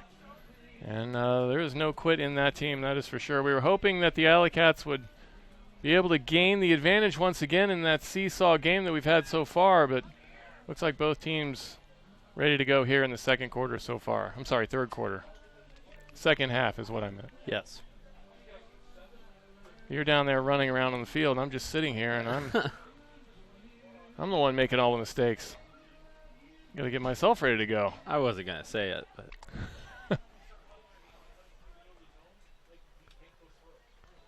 So it looks like we got Cox out there to help with the handlers on the O-line now again. Here's Gross on the far side, gets that forehand. And that is Brock sprinting full speed, and it hangs out of bounds. He was on the run. If he had space for that, he would have gotten it. But it's kind of wondering what happened, but yeah, he just stayed out of bounds there at the end. Yep, it just didn't hook up at the end. Outside, coming back in, angled to it. Went with the spin of the disc, but now Pittsburgh puts it on the ground right away. This has to be one of the, I don't know, this must be one of our first games here where we're just seeing a lot of just unforced turnovers on the throws. So many, yeah. Yeah. It's been rough for both. And, I think it's sneaky windy out there right now. You were down on the field. Was it windy on the field? Yeah, I mean, I think it's one of those things that you don't think about it a lot. It's not windy enough to where you're really going to think about it, and then just kind of ever so subtle at times it'll affect the disc, just out of nowhere. And that was an unbelievable play by Keenan Plew to get that disc. Sliding had to make catch the adjustment, there. make that sliding catch, and he turns around and gets it to Aaron Schwartz immediately in the end zone. And beautiful play, vintage Keenan Plew. That was Loskar who set him up. Well, Keenan Plew is always up there in the league in terms of completions. Maybe not even just assists, which we know he's got more than anybody in the history of the league. But his completions is just, again, it's just one of those sort of undefinable qualities that you talk about. And then I feel like I mention it every broadcast when I talk about him because he makes the smart throw and he executes, and you can't teach that. One of the things you talk about in all sports, you can't coach it. How they talk about you can't coach height, can't coach a basketball. You can't coach someone to be 7 feet tall. They're just 7 feet tall and really good, but you can't coach smart decision making a lot of times, and that's just something he has. Yeah, and it's one of those things where it feels to me like Keenan is one of those guys that really is the guy for this team. If he has his energy going and he's into the game, they're really tough to beat.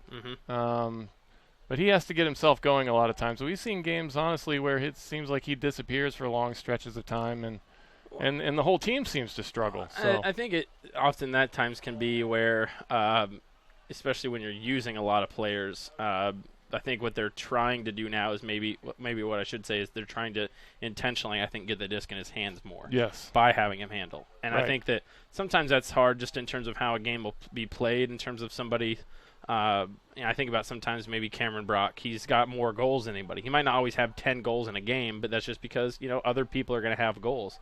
But I think now what they're doing is they're trying to intentionally get the disc in his hands there, as Pittsburgh kind of gets a relatively clean point there and gets the score to go back up by 2 again. Yeah, and that was a smooth run down the field by Pittsburgh with short throws. You see Pat Earls gets that into the end zone to John Mast for the score. And Keenan, though, back to that subject, he's a guy who's always been so dangerous when he was cutting in the middle of the field, when he could turn the disc. Yeah. And with him in the handler position, sometimes you may lose that energy from him. Even though he's obviously works great as a handler, you kind of need him to be able to make those middle cuts sometimes. And that's what he did on that play. So, hopefully that will get him going. Yeah, I definitely think that you see many players. I would argue that probably most of these players out there in the field can, if they need to, be a handler and a cutter. Yeah. It's really hard for somebody just to only be one or the other, because a lot of times when you catch the disc downfield, you kind of have to turn and be able to either dump it back to another handler or throw it upfield. Right. I think he's one of the few players that's a really, really good cutter and a really, really good handler. Right. And so... he makes quick decisions. I mean, that's his strength. I think I'm very much in favor of them having the disc in his hands, because you have Gross, who is just an insanely athletic cutter. Yes. You have Brock. You have Loskar. You have Schwartz, who's just, again, been doing an excellent job today of using body positioning. And that guy, I think, also never seems to get tired as you see him catch the disc there. Yeah. But, you can go on and on about the athletic, young, even cutters that the AlleyCats have. I think it's, trustworthy there is, you poach the lane there, and Whistle gets the D. It's back the other way, number 23. And that's there you go. Jack Heffron, unable to come down with it. That was Carpenter with the play on D there. Gets a little flex to go with that. He's, I think, definitely been getting himself ready for the weekend. He's been working hard. I see him kind of all over the place, whether it's just kind of following him on social media or just talking to him in person. He's definitely, I think he was ready to make that play, and so he's been gearing himself up for this weekend. As you see, maybe not the best decision there to throw it downfield, and Pittsburgh defender there able to. That was Mogielski. Yeah, we have a whistle on that play, and that was Loskar who put that one up in the air again. That was his second turnover in a row. Yeah, and Rick Gross coming off the field. And that's not a good sign. As you mentioned earlier, one of our more athletic, probably our most athletic cutter for the AlleyCats. And he's going to go onto the table there and have the trainer take a look. So now Pittsburgh going to try and get this break. And Brock on the mark, and that's not where we want him. We want him on offense. I'm guessing it's a cramp there. Looking like there on the trainer table, looking just maybe a cramp for Gross, so I expect him to be back out there. And that disc in trouble for number 82, and that's Isaac Smith. Not able to keep that.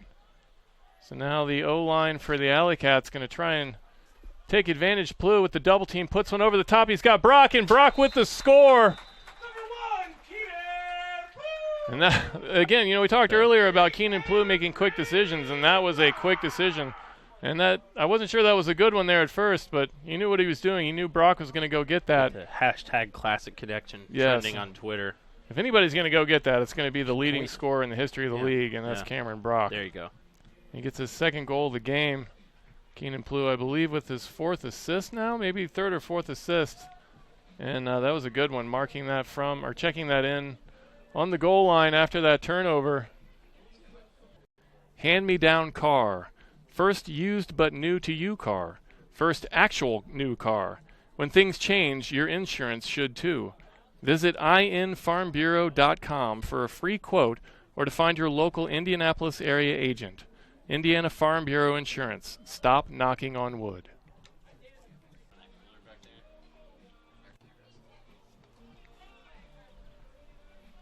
AlleyCats with another short and pull, going to try and set up this double team. This is A little Pat bit of a Earls zone gets there. it in, and there is again no one downfield Ooh. for Mast. He tries to Wow. dump that back to Earls, and it's on the ground.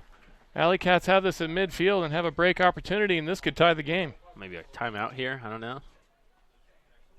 Now it looks like coach is There's Ringwood. content to trust them, which is rightfully so. He's got, again, plenty of handlers out there. And Ames finds his man in the middle of the field, and they're going to Yeah. call a timeout, as you Yep. mentioned. Yep, good call. AlleyCats going to bring the O-line on the field to try and tie this up. And I'm trying to think of how many points they have so far in this quarter, but as we mentioned, they only had 3 in the second. They've gone well past that point, I think. So far, with 5 minutes to go in the third. Right now, Pittsburgh up 17-16. AlleyCats trying to tie this up. Today's broadcast is brought to you by the Indiana Ultimate Foundation. The IUF's mission is to promote the growth and development of Ultimate at all levels in the state of Indiana. Visit them online at indianaultimatefoundation.com.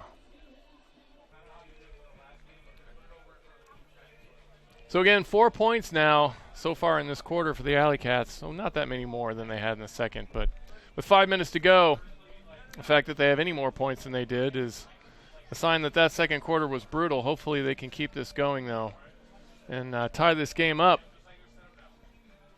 See, Travis Carpenter's going to pick this up. He's got Plu behind him. Again, they need to watch for the he kind of faked it there, but again, I think you can definitely watch for the quick look to the break side here to Travis's left. As you see, some of the players on Pittsburgh maybe anticipating. You got that defender there in the middle that's kind of ready to cheat the break side there.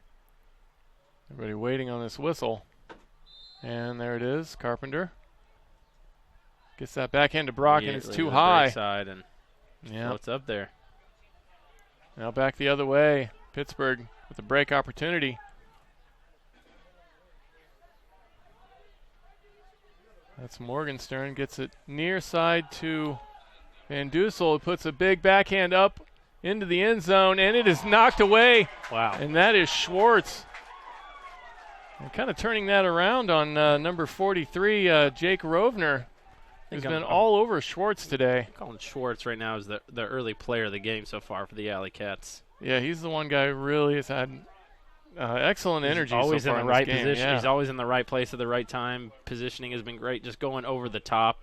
I think the defender was thinking he had positioned Schwartz out of the play, and then just last second just jumps over him and knocks it down. Just great play. Now Schwartz with it again, going the other way. So on that sideline, needs some help. Brock trying to get to him, and he does. Oof. Nice play from Brock between two guys. Gets it back over the top, though. Carpenter can't come down with it. And that was a tough position for Brock to be in. He did the best he could, I think. And Morgenstern makes a nice play on that disc for the score for Pittsburgh on the other side. It's just a high-quality throw. Yep, and Pittsburgh finally does come up with that break opportunity. And they push that score back up to 2, 18-16 with 3:50 to go. Just a very solid throw here. If either team gets a Callahan in today's game, 5 Ultimate will offer a 10% discount from their store for the next 24 hours. If a Callahan happens, we will be given the code and share it with our viewers. You saw the replay there. Morgenstern jumping that into the end zone, makes a nice play on that disc. So we're looking down on the field, and we got Rick Gross still on the table.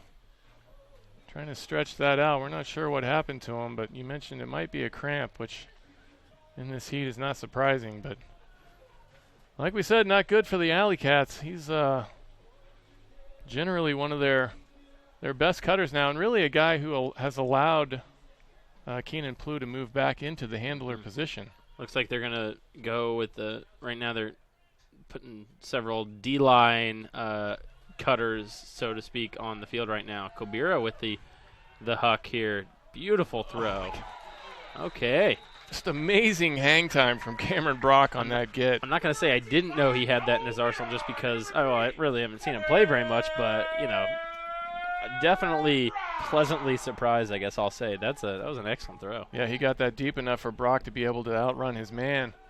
Brock gets his 3rd goal of the game now. And that was needed as they cut that back to 1, 18-17, Pittsburgh up over the AlleyCats as we wind down this 3rd quarter. AlleyCats really need a break opportunity to go with that score now. As we've said in the past, they've struggled in the 4th quarter quite a bit this year, so they need to make sure that they maintain here in the 3rd, give themselves an opportunity. And that disc sails out of bounds. Tries to push that into the wind. Does not want to go. It's going to be Mast who's going to go get that.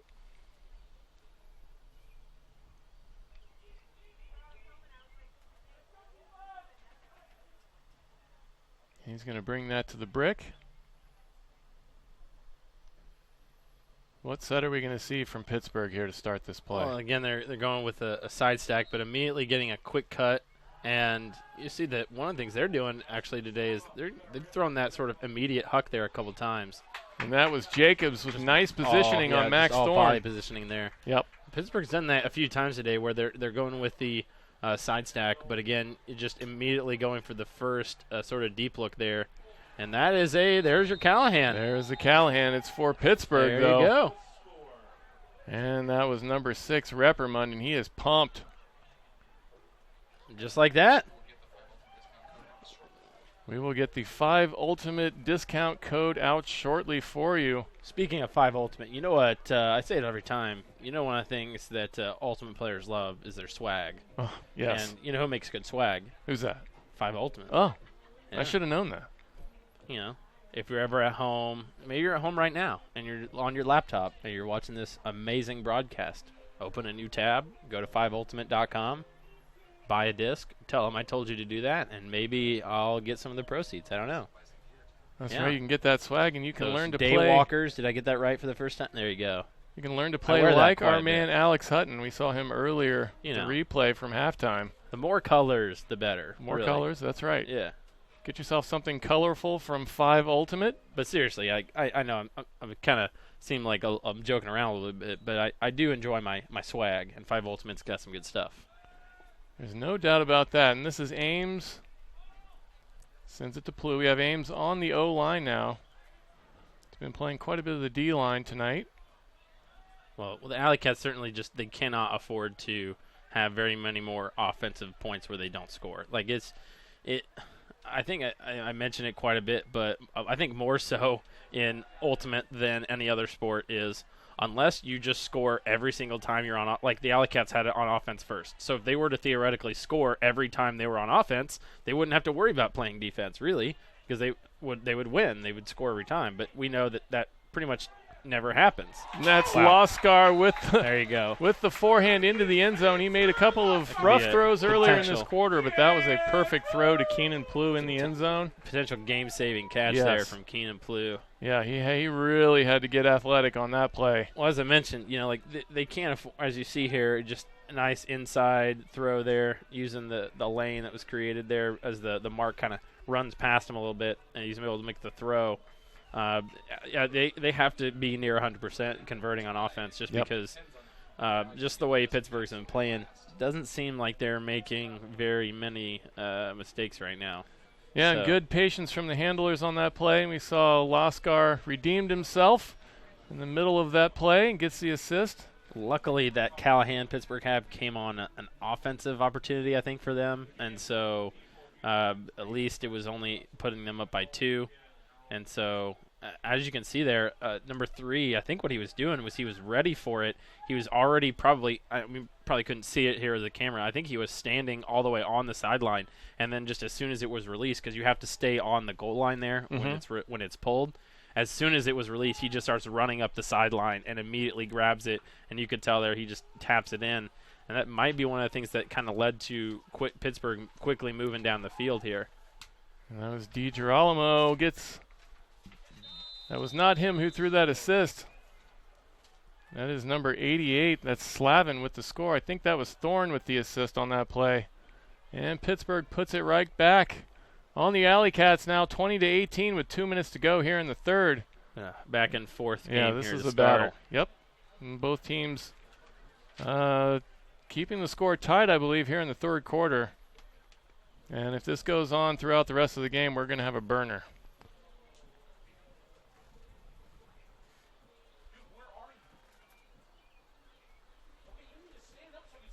Now Pittsburgh going to be going from our left to our right. The wind has died down a little bit now. If you look at the flag off to our right, you can see that it is drooping almost straight down, and that's going to be a good thing for the AlleyCats. They seem to struggle a little bit more than Pittsburgh did when that wind kicked up in the second quarter.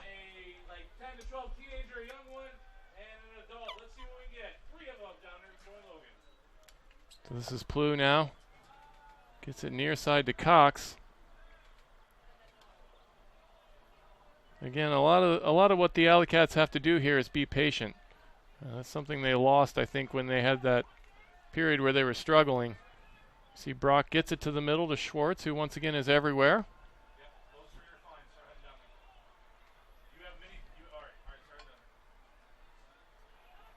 Here's Brock, gets it back. He wants that forehand, and he gets it to Laskar. Laskar with a big backhand down the field. He wants Plew again. Plew goes up just a little bit too early.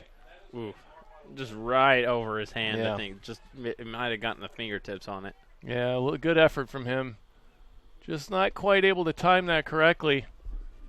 And now Pittsburgh, with 1 minute to go here in the third, with an opportunity to get this up to 3. And it's not going to happen this time. AlleyCats with the disc on the ground. It's going to be picked up by Plew at midfield. He's got his man Brock. See Trimble with the feet. Now Plew again at midfield. Gets it ahead to Jacobs. Jacobs has Brock. Doesn't want him though. Got Schwartz on that underneath cut.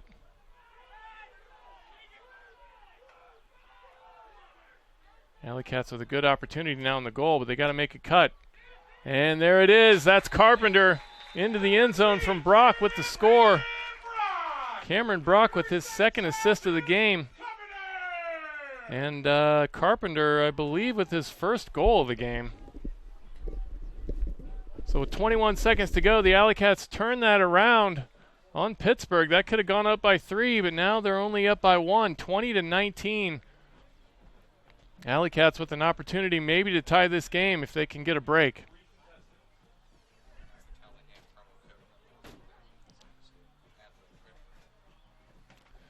We're going to have the 5 Ultimate discount code for you. 10% discount at 5ultimate.com. That promo code is Callahan Master 4PR1. Again, that's Callahan Master 4, the number 4 PR1. Thank you to 5 Ultimate. You get the Callahan, you get the promo code from 5 Ultimate for that discount. Take advantage of it. 20 seconds left here. Sorry, but I didn't have your back. So we're going to have Pittsburgh pick this up. It's going to be Kasper Zicki on the mark. Mast gets it downfield. Here's Beardsley. And the always dangerous Pat Earls. And they are at midfield quickly. And here's a man in the end zone. He's probably going to get that. That's Mogilski. He's got great size. Oh, I'm sorry, that is Beardsley again with great size. And that is a quick score with 3 seconds to go. Pittsburgh puts that up by 2. And again, I believe that's big because I believe Pittsburgh will get it at the start of the fourth quarter. yeah. Yeah, so that's the second time. The last, I think the end of the second quarter, they had kind of a heartbreaking or a crushing blow to the AlleyCats at the end of the quarter, and once again they do that here to end the third. So they're a team that is finishing well, and that does not bode well for the AlleyCats going into the fourth. So 3 seconds to go now. 21-19 for Pittsburgh. AlleyCats probably not with much of an opportunity to do anything here. And as Alex mentioned, Pittsburgh probably going to, I believe we're going to get the disc back to start the fourth.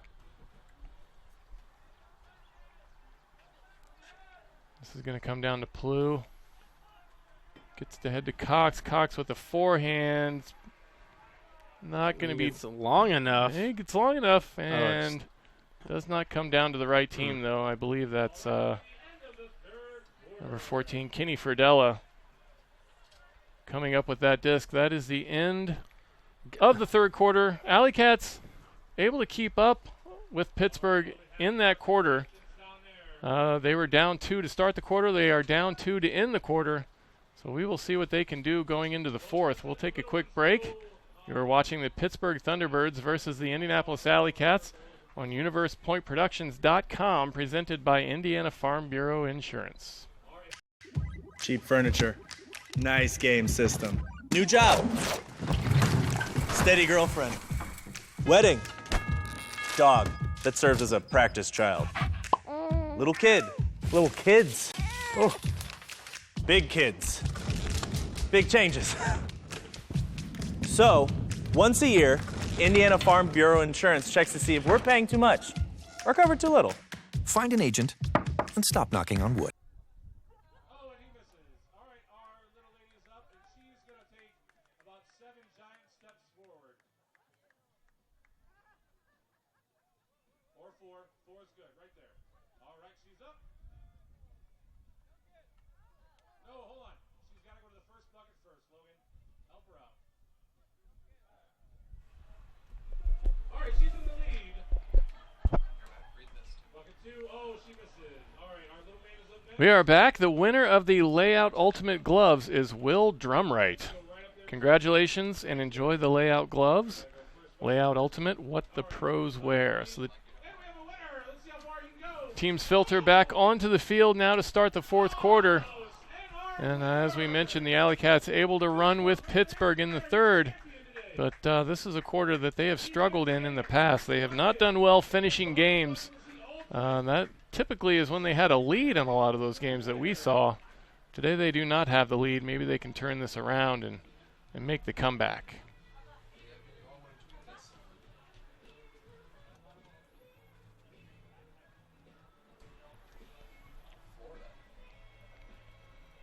And it is going to be the AlleyCats with the pole start this quarter.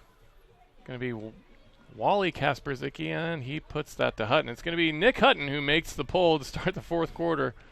He's going to be going from our left to our right. Into the wind. The wind has picked up again a little bit. We've lost some of the sun that we had earlier today. Does not seem to have cut down the heat, at least not for us here in the booth. Maybe things are a little bit better on the field for the players.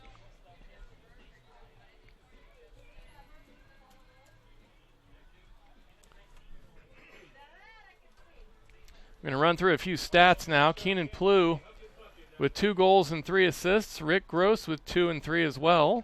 Cameron Brock with 3 and 2. Aaron Schwartz with a whopping 5 goals and a D today. Big game from him. Levi Jacobs with 1 and 2, and Mike Kobira with 2 and 1. I think more so than a lot of teams in the league I see with the AlleyCats. Like I'll kind of follow games sometimes, or just look at AUDL Twitter feed and just kind of see some of the a lot of times when they post final scores, they'll say this person had like 5 goals and 3 assists or something. I think the AlleyCats more so than a lot of teams. You'll see 1 goal, 1 assist, 1 goal, or just one of each, or maybe one of one or the other. Very spread out. Like when you see Schwartz get 5 goals, and that's honestly a lot of times not too common with the AlleyCats. They really like to spread it out and around, just because I think that just natural flow of the game, they'll let it come to whoever it is on that opportunity. So. Yeah, you talk about spreading it out. And that's Pat Earls who spreads it out a little bit too much. Now the AlleyCats with a quick... Oh, I'm sorry. That is not a quick break yet. Hutton did not get that into the end zone. Puts it over the top. And that is a great save from Wally Kasperzicki. And Hutton may be a little bit frustrated that he didn't get that goal. Just puts one maybe a little bit too quickly. Yeah. And kind of tensed up there for a second, just thinking, he's just going to throw it away. And then Oof. Well, you see the replay there, and Kasper Zicki just ripping it away from Slavin. Slavin not too happy about it, but That was a score. that was Kasper Zicki's disc. Yeah. He wanted it. You got to want it. And 5 Ultimate is a great supporter of us, and today they would like to give away a pair of Monsters sub shorts. Tweet at universe_productions and tell us why you want a pair of Monsters sub shorts using the hashtag #GiveMe5. We will select a winner before the end of the game. Thank you, 5 Ultimate. I can tell you why I'd pick it. They probably look super cool. It probably feels good too. A lot of colors. Yep. Also, today is Sunday Fun Day at the AlleyCats game. Shout out to Cats sponsor Purple Ink for supplying mini discs to everyone in attendance today. Thank you very much to Purple Ink for your support. Not to be used while playing Yes. disc golf, though.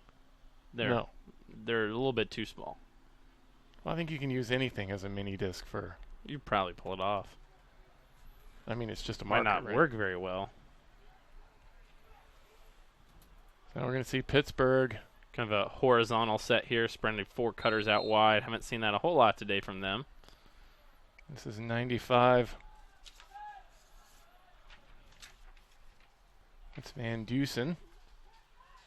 And the whistle has it at midfield. Looking for that backhand. Gets it to Van Dussel.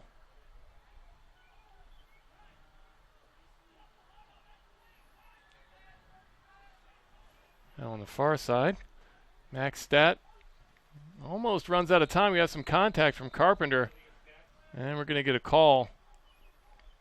I thought Michael Ames almost got the hand on the mark there, and just not able to get quite much contact on it, if at all. That's Van Dusen. Gets it deep into the end zone. That's number 8, Thomas Edmond, going down to get it, and he is repeatedly kicking the disc. I'm not a huge fan of that. I'm going to be perfectly honest with you right now, and especially kicking it twice. I'm just going to kind of put it out there.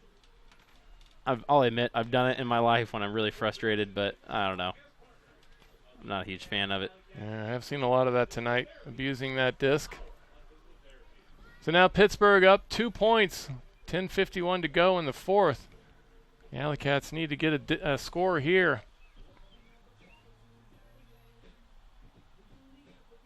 Looks like we have the standard O-line that we had to start the game.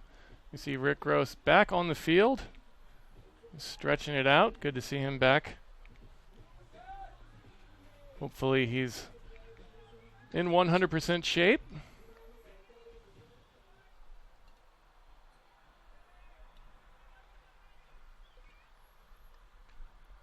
There's Blue with it now. He has a double team coming. Gets it back to Cox. Cox underneath. Brock with the forehand to the near side. A little long for Max Schwartz. Schwartz is caught up with a lot of disc today, but cannot catch up with that one. Again, Aaron Schwartz. Sorry. Keep calling him Max. I'm just going to say Schwartz from now on. That's a I'm good not going call. to say the first name. I've never, I've called his name 100 times in the past. Sometimes my brain gets stuck. Right now, the AlleyCats are a little bit stuck on offense as well, as they have a turnover with 10:26 to go here in the fourth. And with a break now, Pittsburgh can push this up to 3, and we are entering the danger zone where 3 points can be difficult to recover from. DiscStore.com is a proud supporter and sponsor of this broadcast. Pick up your next disc from DiscStore.com. DiscStore.com provides the best prices on team jerseys guaranteed. Ask about the AUDL discount at DiscStore.com.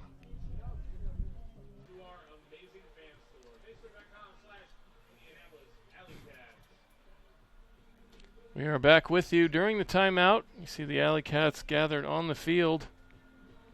And they're going to have to get a D here. Stop Pittsburgh from pushing this up by 3. I definitely think this is certainly not a time where the AlleyCats have to try to do anything crazy. I think they can definitely just play solid D, wait for the opportunities to come, certainly try to force some turnovers here.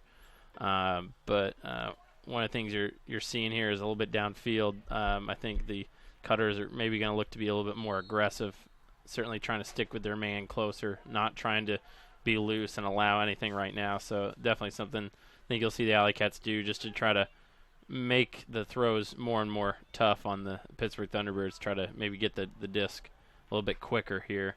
But again, still a little over 10 minutes here, plenty of time. But yeah, if they go up 3 here, that'd be a pretty huge advantage for the Thunderbirds.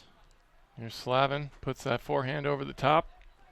And Thorne with the big forehand down the field. He's got his man. There are 2 AlleyCats waiting for it, and neither of them able to come up with it.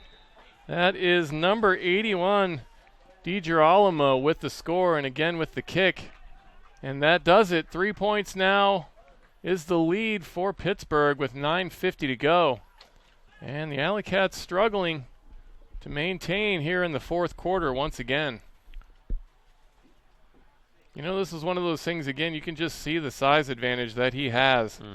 Nick Hutton always with the max effort, but can't do anything about that when DiGirolamo has the read and the size. So the AlleyCats O-line going to have to do something now. And this is that time, 9:50 to go, still plenty of time. They have to be patient with the disc and try and push it down the field, not make any mistakes. And that's really been the key for this game. They've been a lot of mistakes both ways, actually.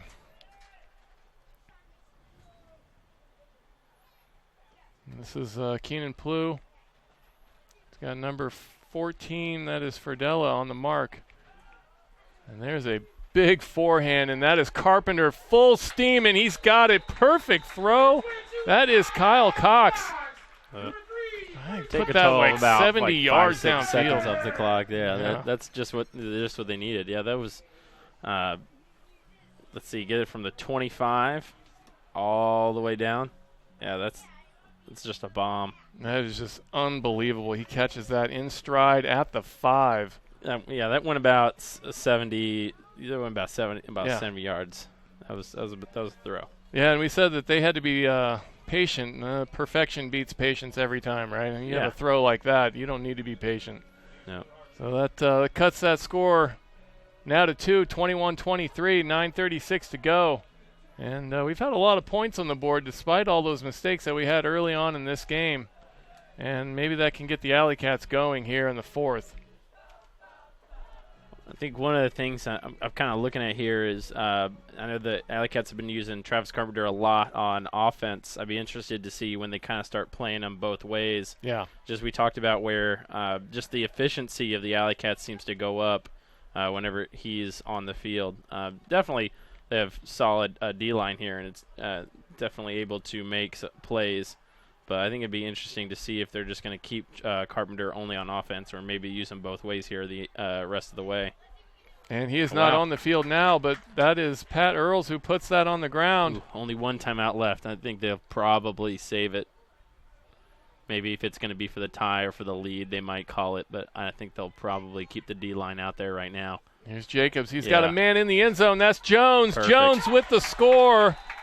Jacobs with a great find with the assist, and that cuts that lead to 1. And that's exactly what they needed. Opportunity. I was looking at it. The Pittsburgh defender there is just on the completely wrong side of the defender there. You can see the marks on the left side. The defender's on the left side. Just, I think, kind of easy decision there to throw that. Yeah, you can't give Jones any room. He is fast. He so there, just like that, within a matter of, I don't know, like 20 seconds, 25, 30, I don't know, somewhere around 30 seconds. I'll say that. The AlleyCats get it from a 3-point game to a 1-point game. So, and that's what they needed. Yeah, that was a big momentum shift. They cut that lead to 1. And see if they can keep that going here. Under 9 minutes to go now in the 4th. And they are going to be pulling with the wind. And this is Kasper Zicki with the backhand. I think the just on the field and in the stands here, the intensity's picked up a little bit for the AlleyCats and their fans. So we'll see if they can ride that, just like the Pittsburgh Thunderbirds did earlier when it went from like a 4-point deficit to like a 4-point lead just in a matter of a quarter. And there it we is go. on the ground once again. That's Trimble unable to come up with that. And Hutton. Now we'll see if maybe they stick with the D-line here. Yeah, they got to be patient. Just let the right play versus the big play, as I said earlier in the game. And that was Jarvis. Unable to get that to, I think that was Zebarth. Jarvis has not had the disc in his hands much today, and this is a pressure situation. Kind of feel for him there, and this is Whistle on the run. That's Ringwood, and he knocks it away, and that was a great save. Well, one of the things you see there on that D, I think, is I heard this, I think it was on some other broadcast, is you had mentioned earlier how Ultimate's a non-contact sport, and generally within the game there's some sort of accepted amount of contact. I'm not going to say unwritten rule because that thing, bothers me all the time. No, there's just sort of an acceptable amount of contact. I think before the throw here, you get a timeout maybe. A foul call. So that was an unacceptable amount of contact on that play. Yes. Yeah. Okay, so what happened is that it looked like a turnover, but there was a foul call before the turnover, so it's still the AlleyCats on the throw, so it's still AlleyCats disc. And then right after the foul call, there's a timeout. So the AlleyCats will have it about 20 yards downfield at the 30 here, as you can see, and they're going to be putting the O-line out. I think he was content to give them one try, but on the second try, he really wants to make sure we get this game tied. Today's broadcast is brought to you by Zigzag Ultimate. Zigzag Ultimate runs youth camps and adult clinics in Grand Rapids, Michigan, offering both overnight and day camp options. Campers will be coached by some of the best players in the world, including the AlleyCats' own Travis Carpenter. Find out more at zigzagultimate.com. So a lot of these AlleyCats players have been giving back to the Ultimate community, working as coaches, working as camp counselors. Travis Carpenter definitely known to do a lot of that. Well, yeah, being involved even with the Indiana Ultimate Foundation, one of the things I can tell you is that the youth community, especially in Indianapolis, is growing. And I think it would be wrong if I didn't give a shout-out to Center Grove. They were at the high school national invite tournament. I think it was the first ever that they had. And I was following along. They were down 9-4 in the quarterfinals earlier today. Stormed back, took 5 straight points to go up 10-9. But I didn't see the final score, but I know they ended up losing that game. But to be there, that lost on Universe Point, I'm being told here. And to do that is incredible. And so definitely proven that, we have some of the best Ultimate players in the country here in Indianapolis. And I think, honestly, one of the things you think about is that has to lead towards a nice, bright future here for the AlleyCats. Because as you see with Connor Henderson, who's from Center Grove, who's on the AlleyCats now, I think you'll definitely see a lot of the players from these high schools just as some of these players kind of maybe move on, or eventually you'll need some new young talent. How did he catch that? What? Was that even his hand? It looked like he caught that with his elbow. I quickly transitioned there back to commentating because I'm just looking at that, and I have no idea how he made that catch. Yeah, that was. Oh my gosh. Yeah, but just again, I think the future is bright for Indianapolis Ultimate and really Center Indiana Grove, in general. Center Grove has really become an Ultimate player. It's become a factory almost. Yes. Which is great to see. We have a timeout now. Was he maybe thinking there was going to be a foul called, but then at the last second just decided to catch it? I don't know. It was just sort of nonchalant. I'm just going to put my hand up, and there we go. Unfortunately, the AlleyCats unable to take advantage of that miraculous, I guess I'll call it a catch. I'm not sure what that was. But again, one of those things where you make a big play, and it's almost like usually you can almost sadly you can almost assume that a lot of times when that happens, the next thing you're going to do is some sort of mistake. Exactly. It's just it's like the universe resetting itself almost, right? Yeah. Today's broadcast is sponsored by Dr. John Rimple and Health Zone Chiropractic. Proud to support and provide peak performance for Ultimate in Central Indiana.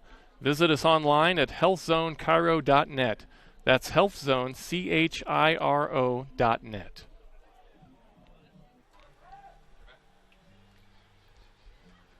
So the AlleyCats with a perfect opportunity to tie that game up.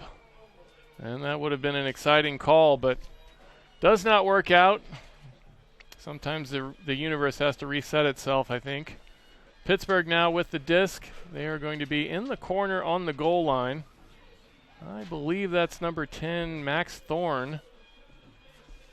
He's going to face a double team of Dana Gronholm and Travis Carpenter. He gets it out of there nicely. Here's Reppermund. And there's Pat Earls, who we have not heard much from today. Now Reppermund again on the far side. Mast has to make the dump. And there's a kick. Unfortunately, it floats to Reppermund in the middle. And Pittsburgh working this very nicely so far in this point. AlleyCats have to keep their energy up here on D if they can. Look for an opportunity. There's Reppermund, goes to get it on the far side.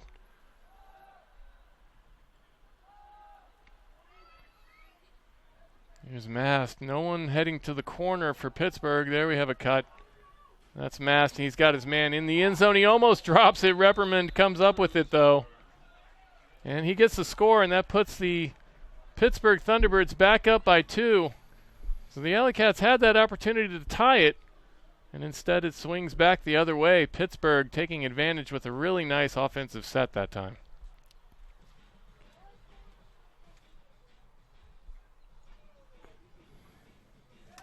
At some point in the period, I'll just ask you what the kind of difference was from the first quarter to the rest of the game. That is the kind of patience that the AlleyCats need on their offensive stroke here.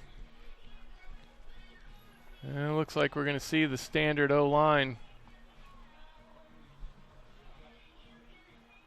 It is Pittsburgh. They will be pulling with the wind. 5:55 to go now. Up by 2, 24-22. Seems like ever since that, I think it was the injury to Samson that they put Cox out there. Or I think also just making sure Cox maybe with a little bit more experience. Yeah.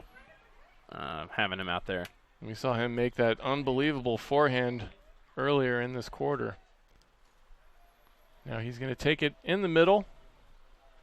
Sort of a horizontal look here, although like what AlleyCats do maybe a little bit different in terms of you saw there Schwartz kind of a little bit ahead of the other cutters, getting a little bit more isolated, and then trying to just continue cuts downfield. There's Brock with a quick backhand to the corner of the end zone. And Carpenter not able to run that down. And Brock gripping his hamstring after that throw. That was a good-looking throw, not a good-looking result, unfortunately. Carpenter can't come up with it. I think it came out a little bit quick. It was kind of hard. I mean, Carpenter is obviously quick, and he was running for it full speed the whole way, but just kind of came out maybe a little bit quick right out of the hand of Brock. Yeah, Brock here on the sideline trying to stretch that out. He's not going to have much time to do that. 5 minutes and 25 seconds to go. There's a big shot downfield by Pittsburgh. And that is Max Thorne who comes down with the score. We saw Keenan Plew on the run, but he did not have his eyes on the disc. He was trying to play the player on that one and cannot time it properly. And Max Thorne with the score. And just like that, we had another momentum swing. AlleyCats had cut that to 1, and now they're down by 3. And one of their best players on the sideline trying to stretch out an injury. So what's been the difference between this quarter and earlier in the game for the AlleyCats? Well, I think the first thing that comes to mind is they had 9 points, or 9 goals, I should say, in the first quarter, and then have had, 13 since. So that's the first thing that comes to mind, which I think was maybe somewhat mysterious. Like, that wasn't the first thing that popped in my head when I initially thought about it. And then, just looking at it, I think that really has to be it. They scored 9 points. Maybe sometimes it was a little sloppy, but they were able to come down with it and just execute. And I think that really it's what it ultimately comes down to. You have, there's still 5 minutes left, but when you only score, you have 9 in the first quarter and then 13 the final 3 quarters. That's, I think it's what it comes down to right now. Just offensive execution. Yeah, and that's right. And, again, we talked about earlier in the game how this was the second half of a back-to-back for both teams. And immediately in that first quarter, it looked like the advantage was solely with the AlleyCats. And ever since, been different. Good job double teaming that. That's an instance where even though the double team didn't get a turnover, Carpenter was wide open downfield, and then they were Just able to cut that off. But Perfect throw from Aaron Schwartz down the sidelines. Gets that forehand to Levi Jacobs, number 7 for the AlleyCats. Aaron Schwartz, the identical brother to Max Schwartz. You know what? Here's what it is. He's been putting out max effort this whole game. There you go. So that's so what his name is Aaron Max. That's right. Effort Schwartz. Aaron Max Effort Schwartz. That's his nickname from now on. I don't want to hear any more about it. We want to like, can someone send that out? We're calling it now. That's his name. So we're gonna call him. So everybody call him that. If anybody out there is an Aaron Schwartz fan and you see him walking down the street, go up and call him "Nice job, Max." Max. And then we can explain it. Max Effort. There we go. He's put in the max effort today. He's got 5 goals, and now he has 2 assists to go with those 5 goals. 4:46 to go. AlleyCats cut it to 2, and they need to.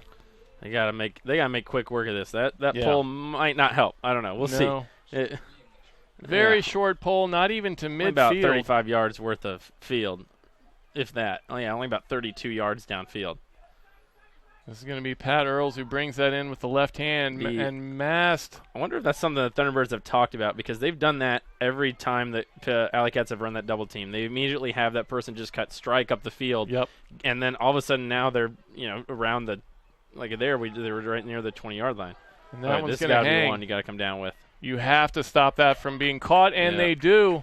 Beardsley trying to scoop that on the backside, can't do it. That was Colin Ringwood and Nick Hutton. So AlleyCats out of timeouts, and then was that Ames that threw that away? No, I think that was Ringwood. Yeah. Okay. That sails on him a little bit. Oof. And Steve Girolamo comes down with it. Here's Slavin, gets it upfield. Reprimand slices one into the end zone very nicely. Oh that's unacceptable, really. I mean, I know he didn't mean to, but they've been throwing the disc around all game, and that's just that can't happen. I know it was an accident, but they're still having a discussion about it. Ames not too happy. But he's good spirit about Shakes it. I know it he off, didn't mean to do it, but they've been a little bit loose with the disc after they scored. And right. Yeah. And that a little bit ridiculous. I don't know if he's trying to spike that or what, and he just missed it, but hits Ames right in the face. There's going to be, I think there's going to be a call, an unsportsmanlike call, and so I think they'll have to pull it from the back of the end zone. I mean, it was an accident, but just one of those things that, again, you make the call just to make sure it doesn't happen again. So, but they apologize, and it's all right. But also the what happens is that the AlleyCats, since the end zone is 20 yards, they're going to move and now start at the 30-yard line. So basically, what it amounts to is a 20-yard theoretical advantage for the AlleyCats. I believe that was Max Thorne's 3rd goal of the game. He has had a great game here today. Despite that play, 3:51 to go. That puts Pittsburgh up by 3, 26-23, under 4 minutes. AlleyCats running out of time. They're going to have a good offensive set. We'll see if this is something the AlleyCats are able to make use of, at least. Still got to be able to execute, even with the 20-yard head start. Yeah, you start this at midfield. Here's Max Effort Schwartz. Has to make that dump to Cox. I'm just running with it now. There you go. You just got to go with it. That's how nicknames start. You just go with it. AlleyCats able to make quick use of it here. That was Gross to Loskar. Loskar, smart decision, gets that back to Gross. And Gross hangs one up. Carpenter runs it down, and he has a man in the end zone. There's Schwartz. A 6th goal game there. Right place at the right time for Aaron Schwartz. You see him. He was a little bit surprised by that. I think he wasn't expecting that, but he makes the play on it. He's been doing that all day. Gets his 6th goal of the game. Yes. Not sure if it was quite the head start they were able to get, but a lot of times that just momentum-wise, you're able to use that. But of course, they're still down 2 points. You see him hugging that disc at the end of that replay. Does not drop it. That gives them the point. 26-22 now. Pittsburgh up by 2. And the AlleyCats able to take advantage of that short field to get that score.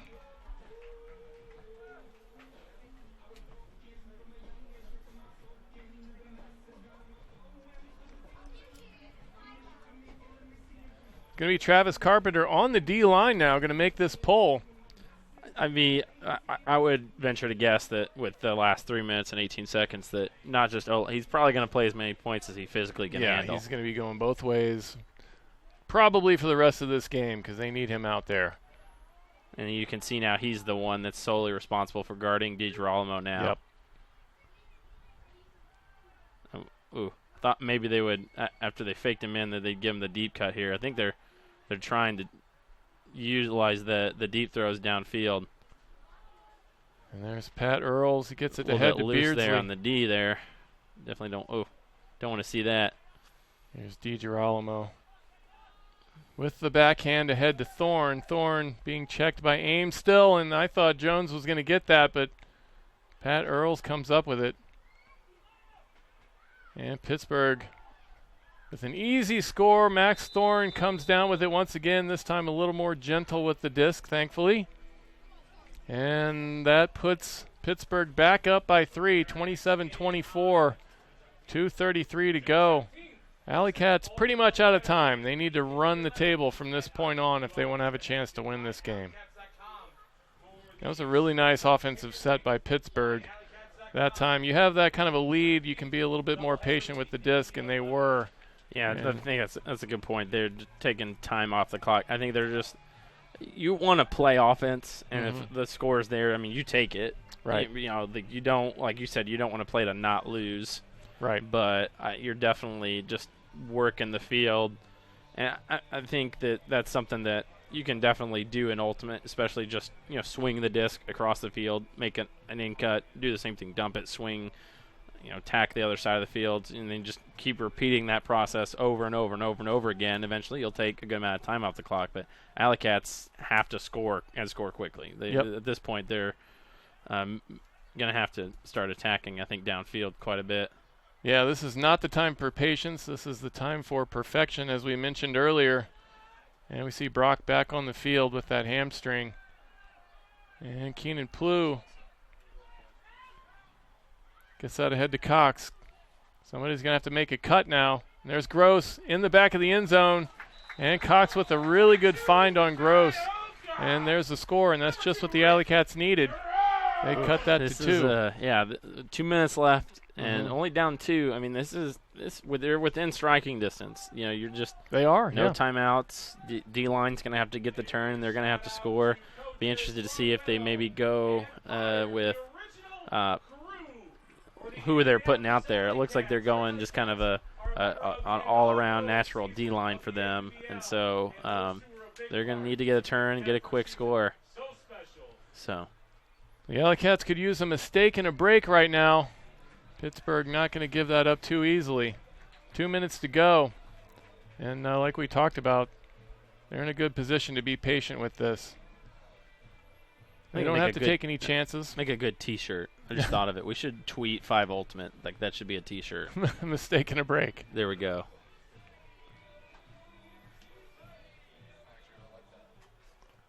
Here's number 88. That is Slavin who gets it ahead to Thorne.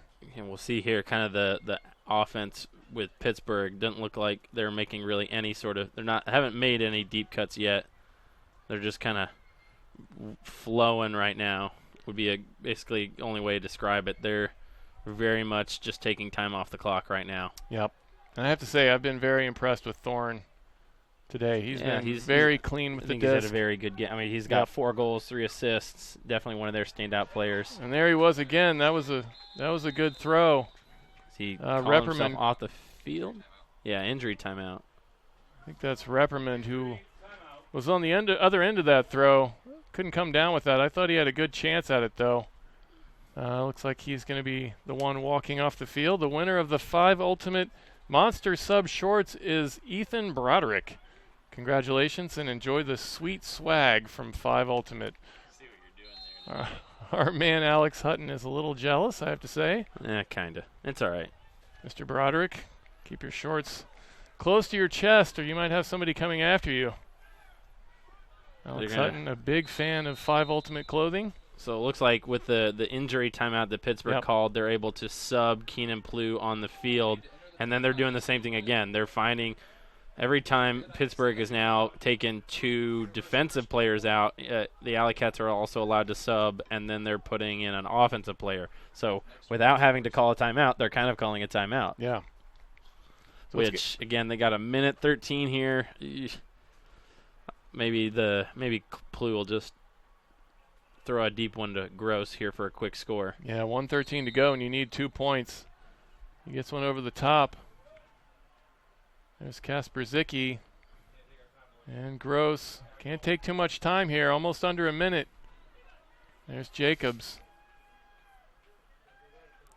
Makes that dump. And Hutton needs some help, and he does not get it. Jacobs going the other way. Bit of a miscommunication. Well, he's getting high on the stall count. He had to kind of just basically throw it. And then Nick Hutton goes over to knock the disc down, leaves his man, and then that will put Pittsburgh up by you kind of lose a little bit of focus there for a second. And I think that Pittsburgh is able to take advantage of that. And, well, I don't want to say it's over because I'll never do that. 42 seconds to go, advantage. Yes, 3 points. Advantage for Pittsburgh now, 28-25 with under a minute to go. That is going to be tough to overcome for the AlleyCats. And they did a good job in this second half of running with Pittsburgh. It was that second quarter that really killed them. Yeah, their scoring rate definitely has just kind of gone down in terms of first half versus second half, first quarter versus rest of the game, as I mentioned. And Pittsburgh just, I think, cleaned it up a little bit. And AlleyCats just, I think the 2 things you look at was offensive efficiency and then just their break percentage, conversion percentage went down, I think, significantly there in the second half. So this comes down to Plu. He gets it ahead to Carpenter. Carpenter looking for the quick turn strike. And throw it here. Yeah, here's Rick Gross. He hears you. Puts it down to Cameron Brock. Brock makes a great play on that and gets that score. Probably a little bit too little, too late. But nice play on the disc, and he cuts it to 2. 28-26 now with 29 seconds to go here in the fourth. AlleyCats going to put their D-line out on the field and try and get some kind of a defensive break opportunity now. See Carpenter. Going to watch this replay here. We are not going to watch this replay. I think you probably saw that, though. The way that Cameron Brock has that hang time, it's almost like he's in slow motion. It always looks like a replay. Just a beautiful thing from him, that one-footed jump that he does. I've seen 2 of those so far in this game. And seen a lot of that throughout his career, no doubt. Unfortunately, coming in a situation where it's going to be a little bit lost for the AlleyCats. Mm-hmm.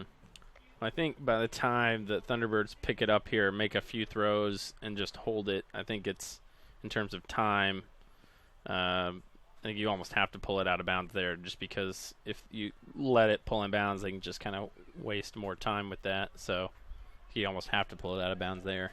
Yeah, and this is going to be Max Thorne taking it at the brick for the Thunderbirds. I would say he's been the player of the game for them today. Yes. He has 4 goals, 3 assists, and That's a what D. you want. That's what you want right there. As soon as I Quick say score. there's a high forehand. I Boy. think he was trying to punch that, and it got away from him. Maybe, I don't know. Oh, nobody just everyone kind of stood around at the end and let it, and then all they got to kind of have to do is just walk it up, 1 completion, and then that should be the game. Yep. And that was Kobiri. He had a chance. Rips his hat off. Not too happy about that situation. But that's a tough place to be in. That would have been hard for them to make up that other goal anyway. So that is the end of this game.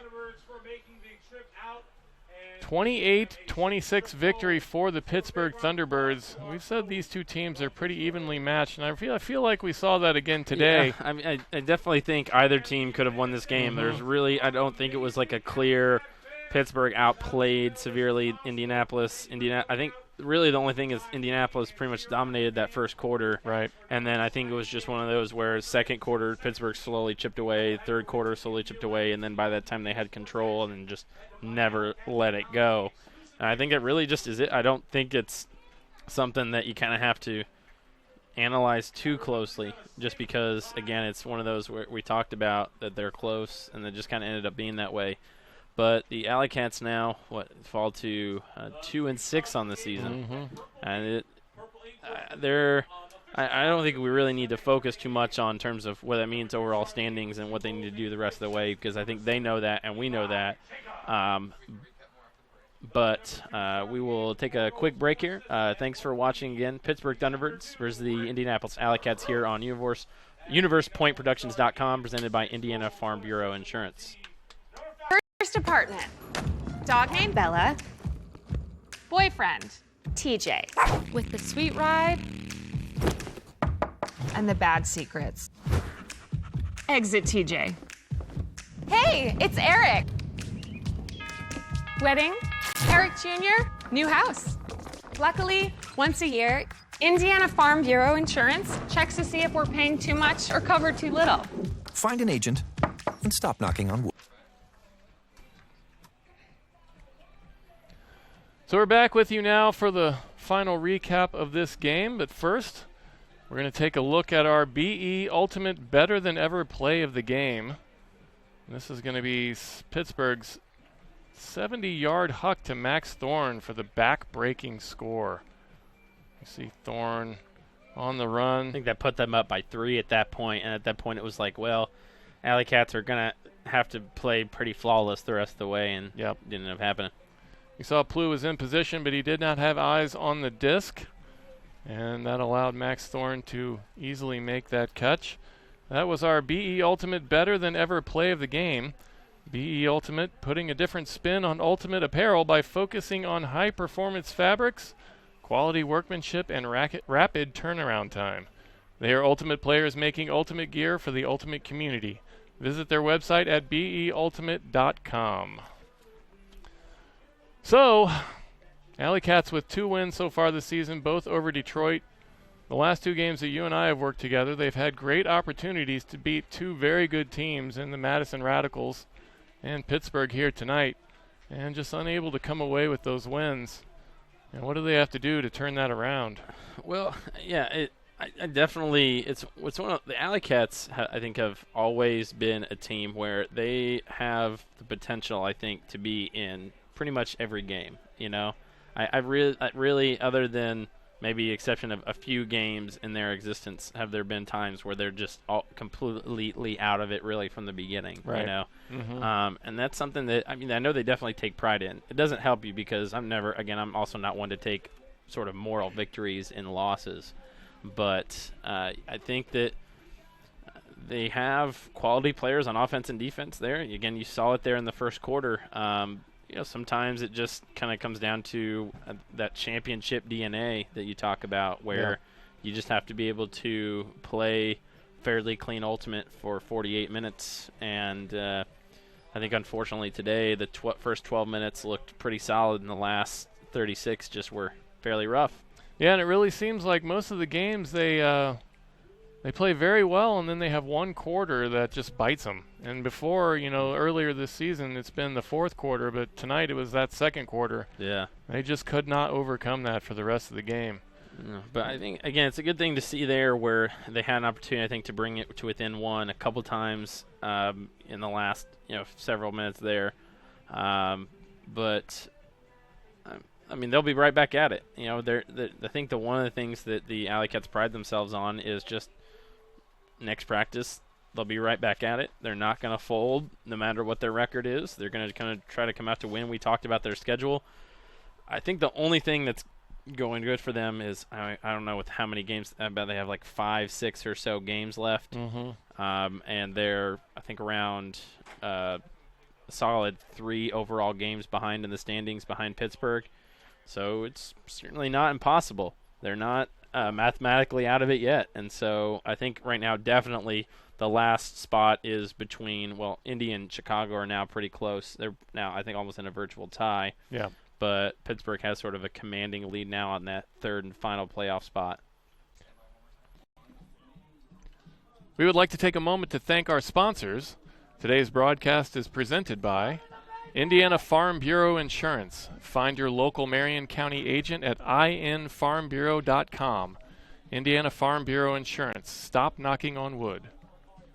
Today's broadcast is also brought to you in part by Health Zone Chiropractic. Enter the zone of peak performance and all-around great health. 5 Ultimate. Supporting Ultimate from the end zone to the dance floor. Disc Store. Offering the best service and best price on Ultimate gear guaranteed. BE Ultimate. Ultimate players making Ultimate gear for the Ultimate community. Layout Ultimate. The most durable Ultimate gloves. Layout Ultimate, what the pros wear. Indiana Ultimate Foundation. Supporting Ultimate at all levels in the state of Indiana. And of course, the Indianapolis AlleyCats. So we want to thank you, as always, for joining us on our broadcast here on Universe Point Productions. We enjoy bringing you these games. We hope you enjoy watching them. Our next broadcast is Saturday, July 1st against Chicago. We have not seen them yet this season. It's going to be, by that point, really just I think that'll basically be the loser of that game will really pretty much be out of it at that point. Yep. We always love to hear where you are watching us from. So if you want to tweet us at universe_point on Twitter, we would love to see where you're coming from. And we will see you on July 1st. Thank you to everyone who helped us with this broadcast. Our cameraman and Heath Shanahan, our producer here at Universe Point. And we will talk to you soon. Oh, sorry. That broadcast was presented by Indiana Farm Bureau Insurance. Cannot forget that. They have come on board as a full sponsor with us this season, and we want to make sure that they are well thanked. We always appreciate their support. We will see you next time here on Universe Point Productions.